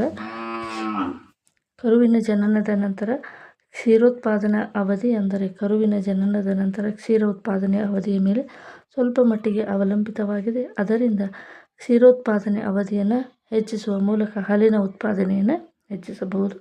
ವಿದೇಶ ಮತ್ತು ಅಥವಾ ಅನ್ಯ ದೇಶೀಯ ತಳಿ, ಉದಾಹರಣೆಗೆ ಜೆರ್ಸಿ, ಬ್ರೌನ್ ಸ್ವಿಸ್, ಅಧಿಕ ಕ್ಷೀರೋತ್ಪಾದನಾ ಅವಧಿಗಾಗಿ ಆಯ್ಕೆ ಮಾಡಿಕೊಳ್ಳಲಾಗುತ್ತದೆ. ಹಾಗಾಗಿ ಸ್ಥಳೀಯವಾಗಿರುವಂಥ ತಳಿ ಕೆಂಪು ಸಿಂಧಿ, ಸಾಹಿವಾಲ್ ರೋಗಗಳ ವಿರುದ್ಧ ಉತ್ತಮ ನಿರೋಧಕ ಶಕ್ತಿಯನ್ನು ಇವು ಪ್ರದರ್ಶಿಸುತ್ತವೆ. ಸ್ಥಳೀಯವಾಗಿರುವಂಥ ತಳಿಗಳು ಯಾವುವು ಅಂತ ಕೇಳ್ಬೋದು. ಕೆಂಪು ಸಿಂಧಿ ಮತ್ತು ಸಾಹಿವಾಲ್ ಎಂತಕ್ಕಂಥವು. ವಿದೇಶಿ ಅಥವಾ ಅನ್ಯ ದೇಶೀಯ ತಳಿಗಳು ಜೆರ್ಸಿ, ಬ್ರೌನ್ ಸ್ವಿಸ್ ಎಂತಕ್ಕಂಥವು.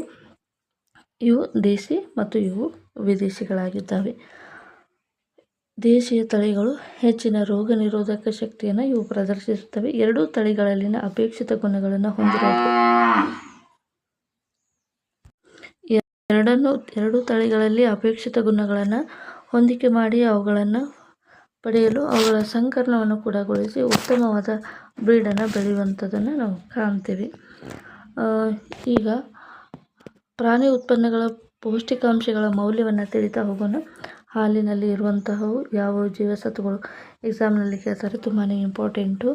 ಹಾಲಿನಲ್ಲಿ ಕೊಬ್ಬಿನ ಪ್ರಮಾಣ 3.60 ಇರುತ್ತೆ, ಪ್ರೋಟೀನ್ 4 ಇರುತ್ತೆ, ಸಕ್ಕರೆ 4.50 ಇರುತ್ತೆ, ಖನಿಜ 0.7 ಇರುತ್ತೆ, ನೀರು 87.20% ಇರುತ್ತೆ. ಹಾಗಾದರೆ ಈ ಪ್ರಾಣಿಗಳ ಹಾಲು ಉತ್ಪಾದನೆಯಲ್ಲಿ ಯಾವೆಲ್ಲ ಜೀವಸತ್ವಗಳಿರ್ತಾವೆ ಅಂದರೆ B1, B2, B12, DE ಅನ್ನುವಂಥ ಜೀವಸತ್ವಗಳಿರ್ತವೆ. ಮೊಟ್ಟೆಯಲ್ಲಿ ಕೊಬ್ಬು 12 ಇರುತ್ತೆ, ಪ್ರೋಟೀನ್ 13, ಸಕ್ಕರೆ ಅಂಶ ಇರೋದಿಲ್ಲ, ಖನಿಜ 1 ಇರುತ್ತೆ, ನೀರು 74% ಇರುತ್ತೆ. ಇದರಲ್ಲಿ ಕೂಡ B2D ವಿಟಮಿನ್ ಇರ್ತಕ್ಕಂಥದ್ದನ್ನು ನಾವು ನೋಡ್ತೀವಿ. ಮಾಂಸದಲ್ಲಿ ಕೊಬ್ಬು 3.60 ಇರುತ್ತೆ, ಪ್ರೋಟೀನ್ 21.10 ಅಷ್ಟಿರುತ್ತೆ, ಖನಿಜ 1.10 ಅಷ್ಟಿರುತ್ತೆ, ನೀರು 74.20 ಅಷ್ಟಿರುತ್ತೆ. B2, B12 ಎನ್ನುವಂಥ ಜೀವಸತ್ವಗಳನ್ನು ನಾವು ಮಾಂಸದಲ್ಲಿ ಕಾಣ್ತೇವೆ. ಮೀನಿನಲ್ಲಿ 2.50 ಕೊಬ್ಬು, 19% ಪ್ರೋಟೀನು, 1.30 ಖನಿಜ, ನೀರು 77.20 ಅಷ್ಟು ಇರುತ್ತೆ. ಇದರಲ್ಲಿ ಮೀನಿನಲ್ಲಿ ಮುಖ್ಯವಾಗಿ ನಿಯಾಸಿನ್ DA ಅಂತಕ್ಕಂಥ ಜೀವಸತ್ವಗಳನ್ನು ನಾವು ಕಾಣ್ತೀವಿ. ಇವು ಅತಿ ಅಲ್ಪ ಪ್ರಮಾಣದಲ್ಲಿ ಇರ್ತವೆ.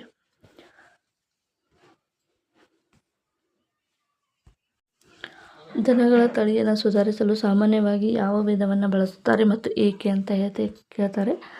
ದನಗಳು ಸಾಮಾನ್ಯವಾಗಿ ದೇಶೀಯ ತಳಿಗಳನ್ನು ಯೂಸ್ ಮಾಡುವಂಥದ್ದು ತುಂಬಾ ಇಂಪಾರ್ಟೆಂಟು. ಯಾಕಪ್ಪ ಅಂದರೆ ಹೆಚ್ಚಿನ ನಿರೋಧಕ ಶಕ್ತಿಯನ್ನು ಹೊಂದಿರ್ತವೆ. ಅದರ ಜೊತೆಗೆ ಇನ್ನೂ ಹೆಚ್ಚಿನ ಪ್ರಮಾಣದಲ್ಲಿ ಹೆಚ್ಚಿನ ಗುಣಮಟ್ಟದ ತಳಿಯನ್ನು ಹೊಂದಿರುವಂತಹ ಪ್ರಾಣಿಗಳ ಬೇಕಾದರೆ ದೇಶಿ ಮತ್ತು ವಿದೇಶಿ ತಳಿಗಳ ಸಂಕಲನದಿಂದ ಉತ್ತಮ ಅಪೇಕ್ಷಿತ ಗುಣಗಳನ್ನು ಹೊಂದಿರುವಂಥ ದನಗಳನ್ನು ನಾವು ಪಡಿಬಹುದು.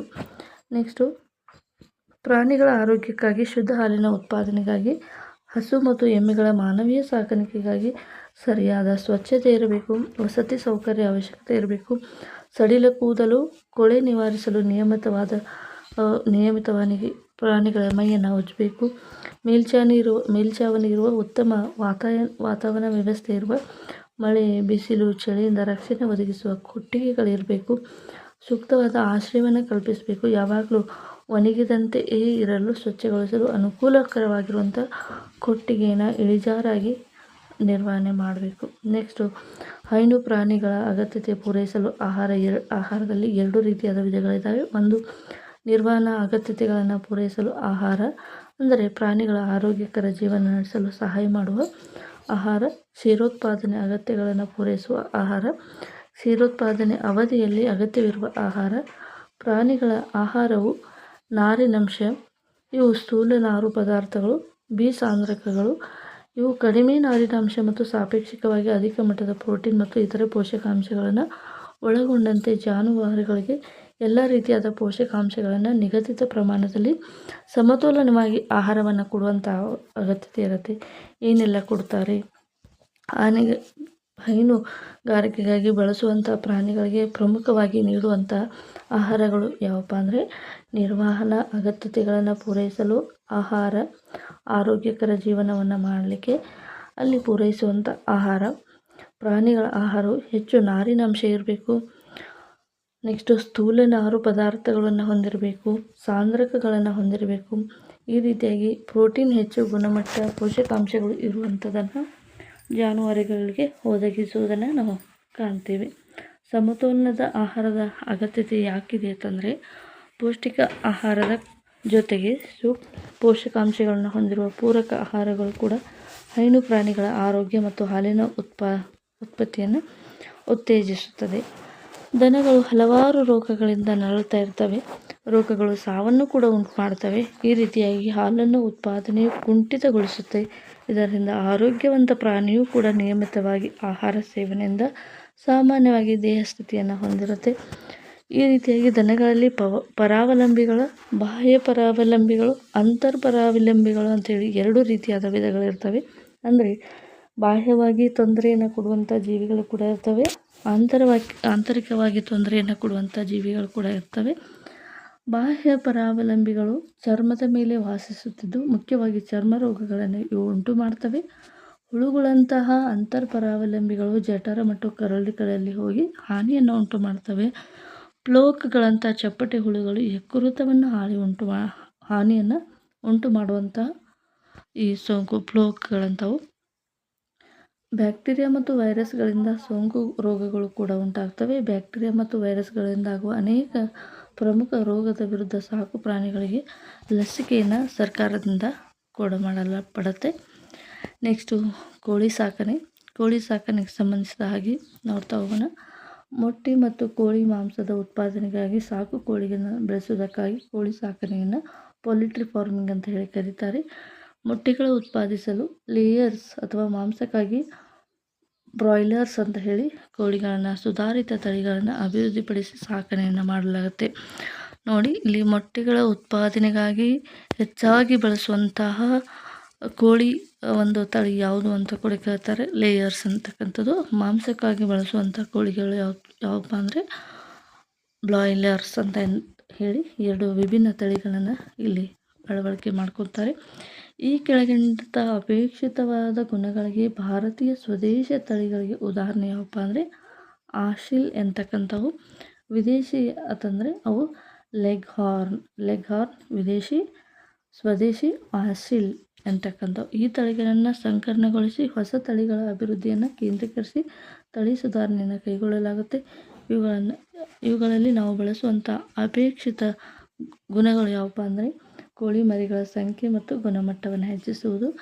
ವಾಣಿಜ್ಯ ಉದ್ದೇಶಕ್ಕಾಗಿ ಕೋಳಿ ಮರಿಗಳನ್ನು ಉತ್ಪಾದಿಸಲು ಕುಬ್ಜ ಬಾಯ್ಲರ್ ಪೋಷಣೆ ಕೋಳಿಗಳನ್ನು ಬಳಸಲಾಗ್ತದೆ. ಬೇಸಿಗೆ ಕಾಲಕ್ಕೆ ಹೊಂದಿಕೊಳ್ಳುವ ಸಾಮರ್ಥ್ಯ ಮತ್ತು ಅಧಿಕ ತಾಪವನ್ನು ಸಹಿಸಿಕೊಳ್ಳುವ ಸಾಮರ್ಥ್ಯವನ್ನು ಹೊಂದಿರುವಂತಹ ಕೋಳಿಗಳನ್ನು ಇಲ್ಲಿ ಏನು ಮಾಡ್ಬೋದು, ಸಂಕಲನ ಮಾಡಿ ಗುಣಮಟ್ಟದ ಕೋಳಿಗಳನ್ನು ಉತ್ಪಾದನೆ ಮಾಡ್ಬೋದು.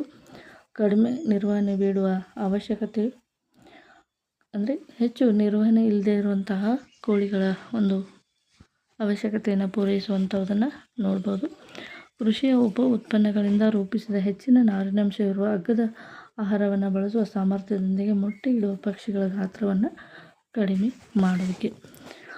ಉಪ ಉತ್ಪನ್ನಗಳಿಂದ ರೂಪಿಸಿದ ಹೆಚ್ಚಿನ ನಾರಿನಾಂಶವಿರುವ ಅಗ್ಗದ ಆಹಾರವನ್ನು ಬಳಸುವ ಸಾಮರ್ಥ್ಯದೊಂದಿಗೆ ಮೊಟ್ಟೆ ಇಡುವ ಪಕ್ಷಿಗಳನ್ನು ಏನು ಮಾಡ್ತಾರಪ್ಪ ಅಂದರೆ ಅವುಗಳ ಗಾತ್ರವನ್ನು ಕಡಿಮೆ ಮಾಡ್ತವೆ.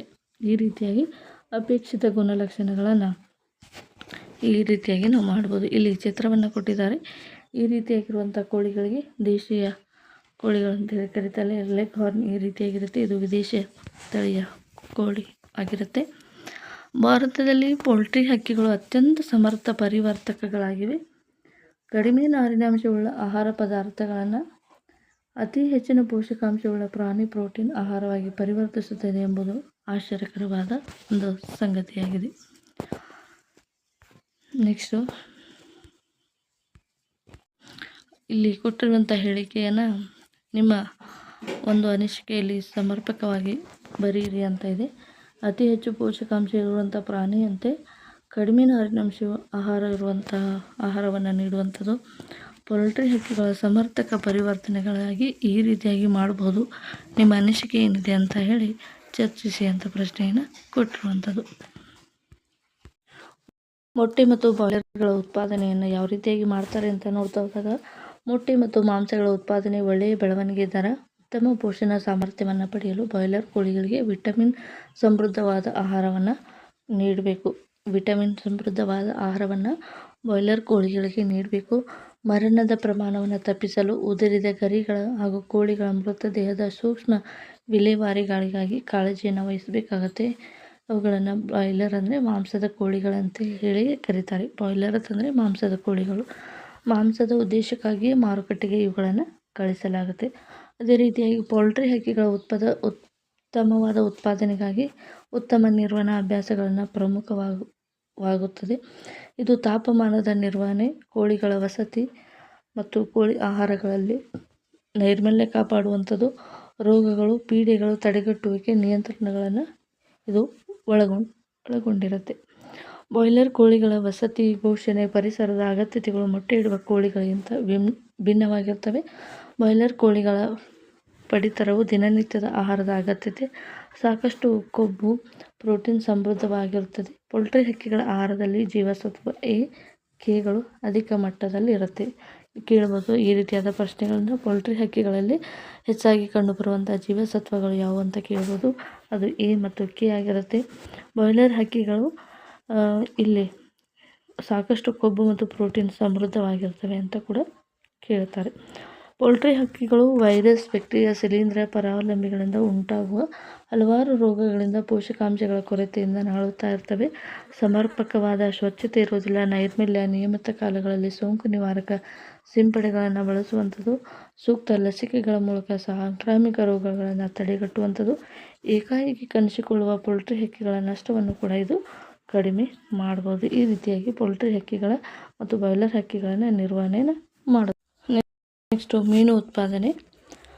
ನಮ್ಮ ಆಹಾರಗಳಲ್ಲಿ ಮೀನು ಪ್ರಾಣಿ ಪ್ರೋಟೀನ್ಗಿಂತ ಅಗ್ಗದ ಆಕಾರವಾಗಿದೆ. ಹೆಚ್ಚು ಪ್ರೋಟೀನ್ ಇರುವಂತಹ ಒಂದು ಆಹಾರ ಯಾವುದಪ್ಪ ಅಂದರೆ ಮೀನು. ಈ ಒಂದು ಮೀನಿನ ಉತ್ಪಾದನೆ ಈಜುರೆಕ್ಕೆಯುಳ್ಳ ನಿಜವಾದ ಮೀನು, ಸಿಗಡಿ ಮೀನು, ಮೃದ್ವಂಗಿಗಳಂತಹ ಚಿಪ್ಪು ಮೀನುಗಳನ್ನು ಕೂಡ ಇದು ಒಳಗೊಂಡಿದೆ. ಮೀನುಗಳನ್ನು ಪಡೆಯಲು ಎರಡು ರೀತಿಯಾದ ವಿಧಗಳಿವೆ. ಒಂದು ನೈಸರ್ಗಿಕ ಸಂಪನ್ಮೂಲಗಳಿಂದ, ಇನ್ನೊಂದು ನೈಸರ್ಗಿಕ ಮೀನುಗಾರಿಕೆ ಅಂತೇಳಿ ಕರೀತಾರೆ. ಇನ್ನೊಂದು ವಿಧಾನ ಏನಪ್ಪ ಅಂದರೆ ಮೀನು ಸಾಕಣೆ ಮಾಡುವಂಥದ್ದು. ಇದು ಕೃಷಿ ಮೀನುಗಾರಿಕೆ ಅಂತೇಳಿ ಕರೀತಾರೆ. ಮೀನುಗಳಿಗೆ ನೀರಿನ ಆಕಾರವೆಂದರೆ ಸಮುದ್ರ ನೀರು, ನದಿ ನೀರು, ಕೆರೆಗಳಂತಹ ಸಿಹಿ ನೀರು, ಹೀಗೆ ಸಮುದ್ರ ಸಿಹಿ ನೀರಿನಲ್ಲಿ ಪರಿಸರ ವ್ಯವಸ್ಥೆಗಳಲ್ಲಿ ಹಿಡಿಯುವ, ಬೆಳೆಸುವ ಮೀನುಗಾರಿಕೆಯನ್ನು ಇಲ್ಲಿ ಮಾಡ್ಬೋದು. ಮೊದಲನೇದಾಗಿ ಸಮುದ್ರ ಮೀನುಗಾರಿಕೆ ಯಾವ ರೀತಿಯಾಗಿ ಇರುತ್ತೆ ಅಂತ ನೋಡ್ತಾ ಹೋಗೋಣ. ಸಮುದ್ರದ ಮೀನುಗಾರಿಕೆ ಮರೈನ್ ಫಿಶರೀಸ್ ಅಂತ ಹೇಳಿ ಕರೀತಾರೆ. ಇದರ ಆಕಾರಗಳು 7500 ಕಿಲೋಮೀಟರಷ್ಟು ಇರುತ್ತೆ. ಕರಾವಳಿ ಪ್ರದೇಶ, ಇತರ ಆಚೆಗೆ ಆಳದ ಸಮುದ್ರವನ್ನು ಕೂಡ ಒಳಗೊಂಡಿದೆ. ಜನಪ್ರಿಯ ಮೀನಿನ ವಿಧಗಳು ಯಾವಪ್ಪ ಅಂದರೆ ಪಾಂಪ್ರೇಟ್ ಅಂತಕ್ಕಂಥದ್ದು. ಪಾಂಪ್ರೇಟ್, ಮ್ಯಾಕೆರೆಲ್, ಟ್ಯೂನ್, ಸಾರ್ಡಿನ್, ಬಾಂಬೆ ಡಕ್ ಇವುಗಳನ್ನು ಕೂಡ ಮೀನುಗಾರಿಕೆ ದೋಣಿಗಳಲ್ಲಿ ಹಲವು ವಿವಿಧ ಬಲೆಗಳನ್ನು ಬಳಸಿ ಸಮುದ್ರ ಮೀನುಗಳನ್ನು ಹಿಡಿಯಲಾಗುತ್ತೆ. ಕೃತಕ ಉಪಗ್ರಹಗಳು ಮತ್ತು ಶಬ್ದ ಪ್ರತಿಫಲನ ವ್ಯವಸ್ಥೆಯನ್ನು ಬಳಸಿ ಕೂಡ ತೆರೆದ ಸಮುದ್ರಗಳಲ್ಲಿ ಮತ್ಸ್ಯ ಸಂದಣಿಯನ್ನು ಗುರುತಿಸಿ ಇಳುವರಿಯನ್ನು ಹೆಚ್ಚಿಸಲಾಗುತ್ತೆ. ಓಕೆ, ಜನಪ್ರಿಯವಾದ ಮೀನಿನ ವಿಧಗಳು ಯಾವುವಂತ ಕೇಳ್ತಾರೆ. ಪಾಂಪ್ರೇಟ್, ಮ್ಯಾಕೆರೆಲ್, ಟ್ಯೂನ್, ಸಾರ್ಡಿನ್ ಮತ್ತು ಬಾಂಬೆ ಡಕ್ ಅಂತ ಫೇಮಸ್ ಆಗಿರುವಂಥ ಮೀನುಗಾರಿಕೆ ತಳಿಗಳು. ಮತ್ತು ಹೆಚ್ಚಿನ ವಾಣಿಜ್ಯ ಮೌಲ್ಯವಿರುವ ಕೆಲವು ಸಮುದ್ರ ಮೀನುಗಳನ್ನು ಸಮುದ್ರ ನೀರಿನಲ್ಲಿ ಕೃಷಿ ಮಾಡಲಾಗುತ್ತದೆ. ಇದು ಮ್ಯೂಲೆಟ್ಸ್, ಪರ್ಲ್ ಸ್ಟ್ಯಾಟ್ಸ್, ಬೆಟ್ಕಿಗಳಂಥ ಈಜು ರೆಕ್ಕೆ ಇರುವ ಮೀನುಗಳು, ಸಿಗಡಿ, ಮಸಲ್ಸ್ಗಳು, ಆಯಿಸ್ಟರ್ಗಳು, ಸಮುದ್ರ ಕಳೆಗಳಂಥ ಹೆಚ್ಚು ಚಿಪ್ಪು ಮೀನುಗಳನ್ನು ಒಳಗೊಂಡಿರುತ್ತೆ. ಆಯಿಸ್ಟರ್ ಅಥವಾ ಮುತ್ತಿನ ಪ್ರಾಣಿಗಳನ್ನು ಕೂಡ ಉತ್ಪತ್ತಿ ಮಾಡುವ ಮೂಲಕ ಮುತ್ತುಗಳಿಗಾಗಿ ಕೂಡ ಇಲ್ಲಿ ಕೃಷಿಯನ್ನು ಮಾಡುವಂಥದ್ದನ್ನು ನಾವು ಗಮನಿಸ್ತೇವೆ. ಇಲ್ಲಿ ಎರಡು ರೀತಿಯಾದ ಮೀನುಗಳನ್ನು ಕೊಟ್ಟಿದ್ದಾರೆ. ಇಲ್ಲಿ ಮ್ಯಾಕ್ರೋಬ್ರಾಕಿಟಿಯಮ್ ರೋಸನ್ಬರ್ಗಿ, ಇದು ಸಿಹಿ ನೀರಿನಲ್ಲಿ ಕಂಡುಬರುವಂಥದ್ದು. ಇದು ಪೀನಿಯಸ್ ಮೊನೊಡಾನ್, ಇದು ಸಮುದ್ರ ನೀರಿನಲ್ಲಿ ಕಂಡುಬರುವಂತಹ ಸಿಗಡಿಗಳು ಅಂತೇಳಿ ಕರೀತಾರೆ. ಸಮುದ್ರ ಮೀನುಗಳ ಸಂಗ್ರಹಣೆ ಕ್ರಮೇಣ ಕಡಿಮೆ ಆದಂತೆ ಅಧಿಕ ಮೀನಿನ ಬೇಡಿಕೆಗಳು ಸಮುದ್ರ ಕೃಷಿ ವಿಧಾನದಿಂದ ಅವುಗಳನ್ನು ಪೂರೈಸಬಹುದು. ನೆಕ್ಸ್ಟ್ ಒಳನಾಡು ಮೀನುಗಾರಿಕೆ ಯಾವ ರೀತಿಯಾಗಿರುತ್ತೆ ಅಂತ ನೋಡಿ. ಕಾಲುವೆ, ಕೆರೆಗಳು, ಜಲಾಶಯಗಳು ಮತ್ತು ನದಿಗಳನ್ನು ಒಳಗೊಂಡು ಸಿಹಿ ನೀರಿನ ಆಕಾರಗಳು, ಸಮುದ್ರ ನೀರು, ಸಿಹಿ ನೀರು ಮಿಶ್ರವಾಗುವ ಅಳಿವೆಗಳು ಅಂತಂದರೆ ಸಮುದ್ರಕ್ಕೆ ನದಿಗಳು ಸೇರುವಂಥ ಸ್ಥಳಗಳಿಗೆ ಅಳಿವೆಗಳು ಅಂತೇಳಿ ಕರೀತಾರೆ. ಲಗೂನ್ಗಳ ಹಂತ, ಉಪ್ಪುಪಾತ, ಕೆಸರು, ಬ್ಲ್ಯಾಕಿಶ್ ನೀರಿನ ಆಕಾರಗಳು ಸಹ ಮೀನಿನ ಪ್ರಮುಖ ಸಂಗ್ರಹಾಲಯಗಳಾಗಿರ್ತವೆ. ಹಾಗೆ ಇಂಥ ಒಳನಾಡು ನೀರು ಸಂಗ್ರಹಾಲಯಗಳಲ್ಲಿ ನೈಸರ್ಗಿಕ ಮೀನುಗಾರಿಕೆಯನ್ನು ನಡೆಸಲಾಗುತ್ತದೆ. ಆದರೆ ಹೆಚ್ಚಿನ ಇಳುವರಿ ದೊರಕುವುದಿಲ್ಲ. ಆಕಾರಗಳಲ್ಲಿ ಗರಿಷ್ಠ ಮೀನು ಉತ್ಪಾದನೆಗೆ ಜಲಕೃಷಿಯು ಮೂಲಕ ಮಾಡಲಾಗುತ್ತೆ. ಮೀನು ಕೃಷಿಯನ್ನು ಕೆಲವೊಮ್ಮೆ ಬಾರಿಗೆ ಭತ್ತದ ಬೆಳೆಯೊಂದಿಗೆ ಸಂಯೋಜನೆಯನ್ನು ಮಾಡಲಾಗುತ್ತದೆ. ಹೆಚ್ಚು ತೀವ್ರವಾದ ಮೀನು ಸಾಕಾಣಿಕೆಯನ್ನು ಇಂಟೆನ್ಸಿವ್ ಫಿಶ್ ಫಾರ್ಮಿಂಗ್ ಅಂತ ಹೇಳಿ ಕರೀತಾರೆ. ಸಂಯುಕ್ತ ಮೀನು ಕೃಷಿ ವ್ಯವಸ್ಥೆಯನ್ನು ಇಲ್ಲಿ ಮಾಡಲಾಗುತ್ತೆ.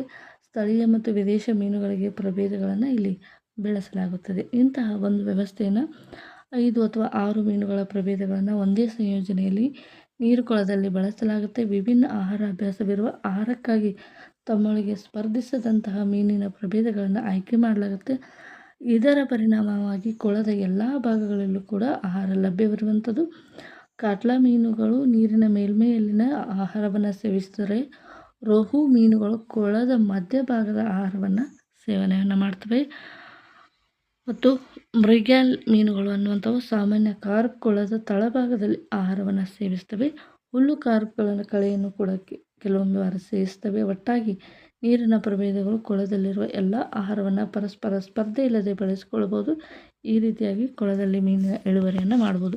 ಈ ಒಂದು ಪ್ಯಾರಾಗ್ರಾಫಲ್ಲಿ ಕೂಡ ತುಂಬಾ ಪ್ರಶ್ನೆಗಳನ್ನು ಕೇಳ್ತಾರೆ. ಬೇರೆ ಬೇರೆ ವಿವಿಧ ಜಾತಿಯ ಮೀನುಗಳನ್ನು ಒಂದೇಡಿ ಸಂಗ್ರಹಿಸಿದಾಗ ಈ ಜಾತಿಯ ಕಾಟ್ಲಾ ಮೀನುಗಳು ಸೇವಿಸುವಂಥ ಆಹಾರದ ಭಾಗ ಯಾವುದಾಗಿರುತ್ತೆ ಅಂತ ಕೇಳ್ತಾರೆ. ಕಾಟ್ಲಾ ಮೀನುಗಳು ನೀರಿನ ಮೇಲ್ಭಾಗ,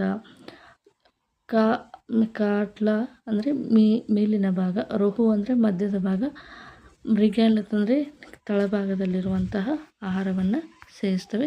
ವಿವಿಧ ಜಾತಿಯ ಮೀನುಗಳನ್ನು ಒಂದೇ ಕಡೆಗೆ ಈ ರೀತಿಯಾಗಿ ಸಂಯೋಜನೆಯನ್ನು ಮಾಡ್ತಕ್ಕಂಥದ್ದನ್ನು ನಾವು ಗಮನಿಸ್ತೇವೆ. ಸಂಯುಕ್ತ ಮೀನು ಸಾಕಾಣಿಕೆ ವ್ಯವಸ್ಥೆ ಹೊಂದಿರುವ ಒಂದು ಸಮಸ್ಯೆ ಏನಪ್ಪ ಅಂದರೆ, ಬಹುತೇಕ ಮೀನುಗಳು ಮುಂಗಾರಿನ ಸಮಯದಲ್ಲಿ ಮಾತ್ರ ಸಂತಾನೋತ್ಪತ್ತಿಯನ್ನು ಮಾಡ್ತವೆ. ಇಲ್ಲಿನ ಪ್ರಧಾನ ವ್ಯವಸ್ಥೆ ಅಂದರೆ ಉತ್ತಮ ಗುಣಮಟ್ಟದ ಒಂದು ಲಭ್ಯತೆಯ ಕೊರತೆ ಇರುವಂಥದ್ದು. ಇಲ್ಲಿ ಹಾರ್ಮೋನ್ಗಳ ಉತ್ತೇಜನದಿಂದ ಕೊಳದಲ್ಲಿನ ಮೀನುಗಳು ಸಂತಾನೋತ್ಪತ್ತಿ ನಡೆಸುವಂತೆ ಮಾಡಲು ಸಮಸ್ಯೆಯಿಂದ ಹೊರಬರಲು ಮಾರ್ಗೋಪಾಯವೊಂದನ್ನು ಈಗ ಕಂಡುಕೊಳ್ಳಲಾಗಿದೆ. ಅಪೇಕ್ಷಿತ ಪ್ರಮಾಣದಲ್ಲಿ ಶುದ್ಧ ಮೀನಿನ ಮೊಟ್ಟೆಗಳನ್ನು ಸರಬರಾಜನ್ನು ಈ ವಿಧಾನ ಖಚಿತಪಡಿಸುವಂಥದ್ದನ್ನು ನೋಡಿದ್ವಿ. ಮೀನುಗಳನ್ನು ಹೇಗೆ ಪಡೆಯಲಾಗುತ್ತದೆ ಅಂತಕ್ಕಂಥದ್ದು ಪ್ರಶ್ನೆ ಇದೆ. ಸಂಯುಕ್ತ ಮೀನು ಸಾಗಾಣಿಕೆಯ ಅನುಕೂಲಗಳೇನು ಅಂತ ಪ್ರಶ್ನೆಯನ್ನು ಕೇಳ್ತಾಯಿದ್ದಾರೆ. ಇದು ಸಂಯುಕ್ತ ಮೀನು ಸಾಗಾಣಿಕೆಯ ಮೇಲೆ ಪ್ರಶ್ನೆಗಳನ್ನು ಕೇಳ್ಬೋದು. ತುಂಬಾ ಇಂಪಾರ್ಟೆಂಟ್ ಆಗಿರುವಂಥದ್ದು. ಯಾವ ಸ್ತರದಲ್ಲಿ ಯಾವ ಮೀನು ವಾಸಿಸಿ ಯಾವ ರೀತಿಯಾದ ಒಂದು ಆಹಾರವನ್ನು ಸೇವನೆ ಮಾಡಲಾಗುತ್ತೆ ಅನ್ನೋದನ್ನು ಕೇಳೋದ್ರಿಂದ ಹಾಗಾಗಿ ಇದು ತುಂಬಾ ಇಂಪಾರ್ಟೆಂಟು.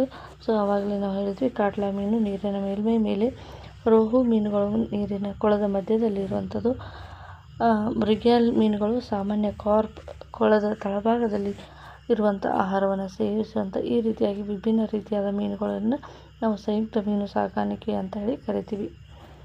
ನೆಕ್ಸ್ಟು, ಮೀನು ಸಾಗಣೆ ಕೇಂದ್ರದಲ್ಲಿರುವಂಥ ಮೀನುಗಳ ತಳಿಗಳು ಯಾವಿರ್ತವೆ? ಮೀನುಗಳು ಮರಿ ಮಾಡುವ ಕಾಲದಲ್ಲಿ ಮೀನು ಸಾಕಣೆ ಕೇಂದ್ರಕ್ಕೆ ಭೇಟಿ ನೀಡಿ ಈ ಕೆಳಗಿನ ವಿಷಯಗಳನ್ನು ನೀವು ಗಮನಿಸಬೇಕು. ಮೀನು ಸಾಕಣೆ ಕೇಂದ್ರದಲ್ಲಿ ಯಾವೆಲ್ಲ ಮೀನಿನ ತಳಿಗಳಿದ್ದಾವೆ ಅವುಗಳನ್ನು ನೋಡಿ ವಿಚಾರಣೆಯನ್ನು ಮಾಡ್ಕೋಬೇಕು. ಕೊಳಗಳ ಯಾವ ರೀತಿಯಾದ ಕೊಳದ ವಿಧಗಳಲ್ಲಿ ಯಾವ ರೀತಿಯಾದ ಮೀನುಗಳನ್ನು ಬಿಟ್ಟರೆ ಒಳ್ಳೆಯದು ಎಂತಕ್ಕಂಥದ್ದನ್ನು ನೀವು ಮಾಹಿತಿ ಪಡ್ಕೋಬೇಕಾಗತ್ತೆ. ಆಹಾರದ ಘಟಕಾಂಶಗಳನ್ನು ತಿಳ್ಕೋಬೇಕಾಗತ್ತೆ. ಹಾಗಾಗಿ ಸಾಕಣೆ ಕೇಂದ್ರದ ಉತ್ಪಾದನೆ ಸಾಮರ್ಥ್ಯ, ಒಂದು ವೇಳೆ ವಾಸಿಸುವ ಪ್ರದೇಶದ ಸನಿಹದಲ್ಲಿ ಮೀನು ಸಾಕಣೆ ಕೇಂದ್ರ ಇಲ್ಲದಿದ್ದಲ್ಲಿ ಅಂತರ್ಜಲ ಗ್ರಂಥಾವಲೋಕನ, ಮೀನುಗಾರಿಕೆಯಲ್ಲಿ ತೊಡಗಿರುವ ವ್ಯಕ್ತಿಗಳ ಜೊತೆ ಮಾತನಾಡಿ ನೀವು ಮಾಹಿತಿಯನ್ನು ಸಂಗ್ರಹಣೆ ಮಾಡಬಹುದು. ನೆಕ್ಸ್ಟು, ಜೇನು ಸಾಕಾಣಿಕೆ. ಜೇನು ಸಾಕಾಣಿಕೆಗೆ ಸಂಬಂಧಿಸಿದಾಗ ಏನೆಲ್ಲ ಮಾಹಿತಿ ಕೊಟ್ಟಿದ್ದಾರೆ ಅಂತ ನೋಡ್ತಾ ಹೋಗೋಣ.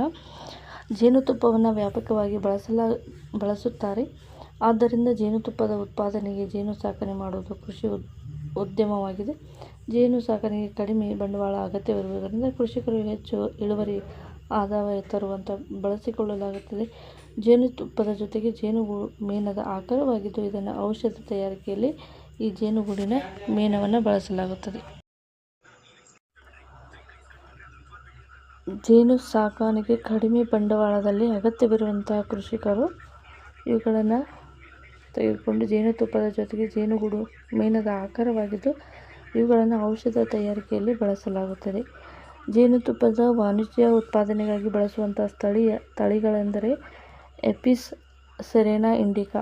ಇದು ಸ್ಥಳೀಯವಾಗಿರುವಂಥ ಒಂದು ಜೇನುತುಪ್ಪದ ವಾಣಿಜ್ಯವಾಗಿ ಬಳಸುವಂಥದ್ದು ಎಪಿಸ್ ಸೆರೆನಾ ಇಂಡಿಕಾ ಅಂತಕ್ಕಂಥದ್ದು. ಇದನ್ನು ಸಾಮಾನ್ಯವಾಗಿ ಭಾರತೀಯ ಜೇನುಹುಳು ಅಂತೇಳಿ ಕರೀತಾರೆ.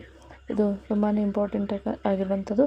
ಭಾರತೀಯ ಜೇನುಹುಳು ಸಾಮಾನ್ಯವಾಗಿ ಸ್ಥಳೀಯವಾಗಿರುವಂತಹ ಒಂದು ಭಾರತೀಯ ಜೇನುಹುಳು ಯಾವುದಪ್ಪ ಅಂದರೆ ಎಪಿಸ್ ಸೆರೆನಾ ಇಂಡಿಕಾ ಅಂತಕ್ಕಂಥದ್ದು. ಎಪಿಸ್ ಡಾರ್ಸಿಟಾ ಅಂತಕ್ಕಂಥದ್ದು ಕಲ್ಲು ಜೇನುಹುಳು ಮತ್ತು ಎಪಿಸ್ ಫ್ಲೋರೆ ಅಂತಕ್ಕಂಥದ್ದು ಸಣ್ಣ ಜೇನುಹುಳು. ಜೇನುತುಪ್ಪದ ಇಳುವರಿಯನ್ನು ಎಪಿಸ್ ಮೆಲಾಫೆರಾ ಎಂಬ ಇಟಲಿ ಜೇನುಹುಳುವಿನ ತಳಿಯನ್ನು ಸಹ ತರಲಾಗಿದೆ. ಜೇನುತುಪ್ಪದ ಉತ್ಪಾದನೆಗಾಗಿ ಸಾಮಾನ್ಯವಾಗಿ ಈ ಒಂದು ತಳಿಗಳನ್ನು ಬಳಸಲಾಗುತ್ತದೆ. ಹಾಗಾಗಿ ಇದರ ಉತ್ತಮವಾದ ಇಳುವರಿಯನ್ನು ಜೇನುತುಪ್ಪದಲ್ಲಿ ಕಾಣ್ತೀವಿ. ಇದೇ ರೀತಿಯಾಗಿ ಇಟಲಿಯ ಜೇನುಹುಳುಗಳು ಅಧಿಕ ಜೇನುತುಪ್ಪವನ್ನು ಉತ್ಪಾದಿಸುವಂಥ ಸಾಮರ್ಥ್ಯವನ್ನು ಹೊಂದಿದ್ದಾವೆ. ಸಾಮಾನ್ಯವಾಗಿ ಕಡಿಮೆ ಕುಟುಕುತ್ತವೆ. ಒದಗಿದ ಜೇನುಗೂಡುಗಳಲ್ಲಿ ದೀರ್ಘಕಾಲದವರೆಗೆ ನೆಲೆಸುತ್ತವೆ. ಹಾಗಾಗಿ ಚೆನ್ನಾಗಿ ಸಂತಾನೋತ್ಪತ್ತಿ ನಡೆಸಿ ಜೇನುತುಪ್ಪದ ವಾಣಿಜ್ಯ ಉತ್ಪಾದನೆಗಾಗಿ ಜೇನು ಸಾಕಾಣಿಕೆ ಕೇಂದ್ರ, ಬಿ ಫಾರ್ಮ್ಸ್ ಅಂತ ಹೇಳಿ ಕರಿತೀವಿ, ಜೇನು ಕೃಷಿ ಕೇಂದ್ರ ಅಂತ ಕೂಡ ನಾವು ಸ್ಥಾಪಿಸಲಾಗುತ್ತೆ. ಜೇನುತುಪ್ಪದ ಗುಣಮಟ್ಟ ಮತ್ತು ಮೌಲ್ಯವನ್ನು ಮಕರಂದ ಮತ್ತು ಪರಾಗವನ್ನು ಸಂಗ್ರಹಿಸಲು ಜೇನುಹುಳುಗಳಿಗೆ ದೊರಕುವ ಸಸ್ಯ ಸಂಪತ್ತನ್ನು ಹೂಗಳನ್ನು ಅವಲಂಬಿಸಿದೆ. ಸಾಕಷ್ಟು ಪ್ರಮಾಣದ ಸಸ್ಯಗಳ ಜೊತೆಗೆ ದೊರಕುವ ಹೂಗಳನ್ನು ವಿವಿಧ ಜೇನುತುಪ್ಪದ ರುಚಿಗಳ ಮೇಲೆ ನಿರ್ಧರಿಸುವಂಥದ್ದು. ಇಷ್ಟು ಈ ಒಂದು ಚಾಪ್ಟರ್ನ ಕಂಪ್ಲೀಟ್ ಎನಲೈಸಿಸ್ ಆಗಿತ್ತು. ಸೊ ಯಾವೆಲ್ಲ ಪ್ರಶ್ನೆಗಳನ್ನು ಕೇಳ್ತಾರೆ ಅಂತಕ್ಕಂಥದ್ದು ಮಧ್ಯದಲ್ಲಿ ಈಚ್ ಪ್ಯಾರಾಗ್ರಾಫ್ ನಾವು ಎಕ್ಸ್ಪ್ಲೇನ್ ಮಾಡ್ತಾ ಬಂದಿದ್ದೀವಿ. ಇಲ್ಲಿ ದೀರ್ಘಕಾಲಿಕವಾಗಿರುವಂಥ ಪ್ರಶ್ನೆಗಳಿದ್ದಾವೆ, ಅಂದರೆ ಡಿಸ್ಕ್ರಿಪ್ಟಿವ್ ಟೈಪ್ ಕ್ವಶನ್ಸ್ಗಳಿದ್ದಾವೆ. ಇಲ್ಲೂ ಕೂಡ ಹಲವಾರು ಪ್ರಶ್ನೆಗಳಿದ್ದಾವೆ. ಈಚ್ ಕ್ವಶನನ್ನು ಕೂಡ ಅದಕ್ಕೆ ಸಂಬಂಧಿಸಿದಾಗಿ ನಾವು ಆನ್ಸರನ್ನು ಮಾಡ್ತಾ ಬಂದಿದ್ದೀವಿ. ಸೊ ಇಲ್ಲಿ ಈ ಒಂದು ಚಾಪ್ಟರ್ಗೆ ಸಂಬಂಧಿಸಿದಾಗೆ ಸ್ಪೆಸಿಫಿಕ್ಕಾಗಿ ಯಾವೆಲ್ಲ ಕೇಳ್ತಾರೆ ಅಂತಕ್ಕಂಥದ್ದು ನೋಟ್ ಮಾಡ್ಕೊಳ್ಳಿ ಅಂತ ಹೇಳಿದ್ವಿ. ಅವುಗಳನ್ನು ನೋಟ್ ಮಾಡ್ಕೊಂಡಿದ್ರೆ ಅಷ್ಟು ಪ್ರಮಾಣದಲ್ಲಿ ಇಲ್ಲಿ ಡೆಫಿನೇಷನ್ಗಳನ್ನ ಕೇಳ್ತಾರೆ. ಸ್ಪೆಸಿಫಿಕ್ ಆಗಿರುವಂತಹ ಪ್ರಭೇದಗಳ ವಿವಿಧ ಜಾತಿಯ ಒಂದು ಪ್ರಾಣಿ ಸಾಕಾಣಿಕೆ ಆಗಿರ್ಬೋದು, ಜೇನುತುಪ್ಪ ಆಗಿರ್ಬೋದು, ಮೀನು ಸಾಕಾಣಿಕೆ ಆಗಿರ್ಬೋದು, ಬೇರೆ ಬೇರೆ ರೀತಿಯಾದ ಇಲ್ಲಿ ಪ್ರಾಣಿಗಳ ಸಂಗ್ರಹಣೆ ಇರೋದರಿಂದ ಅವುಗಳ ಸಾಮಾನ್ಯವಾಗಿರುವಂಥ ಹೆಸರುಗಳನ್ನು ಕೇಳುವಂಥದ್ದನ್ನು ನಾವು ಕೇಳ್ತೀವಿ. ಇಷ್ಟು 9ನೇ ತರಗತಿಯ ಕಂಪ್ಲೀಟ್ ಎಲ್ಲ ಸೈನ್ಸ್ ಚಾಪ್ಟರ್ಗಳು ಇಲ್ಲಿಗೆ ಮುಕ್ತಾಯವಾದವು. ಮುಂದೆ ನಾವು 10ನೇ ತರಗತಿಯ ವಿಜ್ಞಾನ ತರಗತಿಗಳನ್ನು ಆರಂಭ ಮಾಡ್ತಾ ಹೋಗೋಣ. ಇಷ್ಟೊತ್ತು ಈ ಒಂದು ವಿಡಿಯೋನ ನೋಡಿದ್ದಕ್ಕೆ ಥ್ಯಾಂಕ್ ಯು ಸೋ ಮಚ್.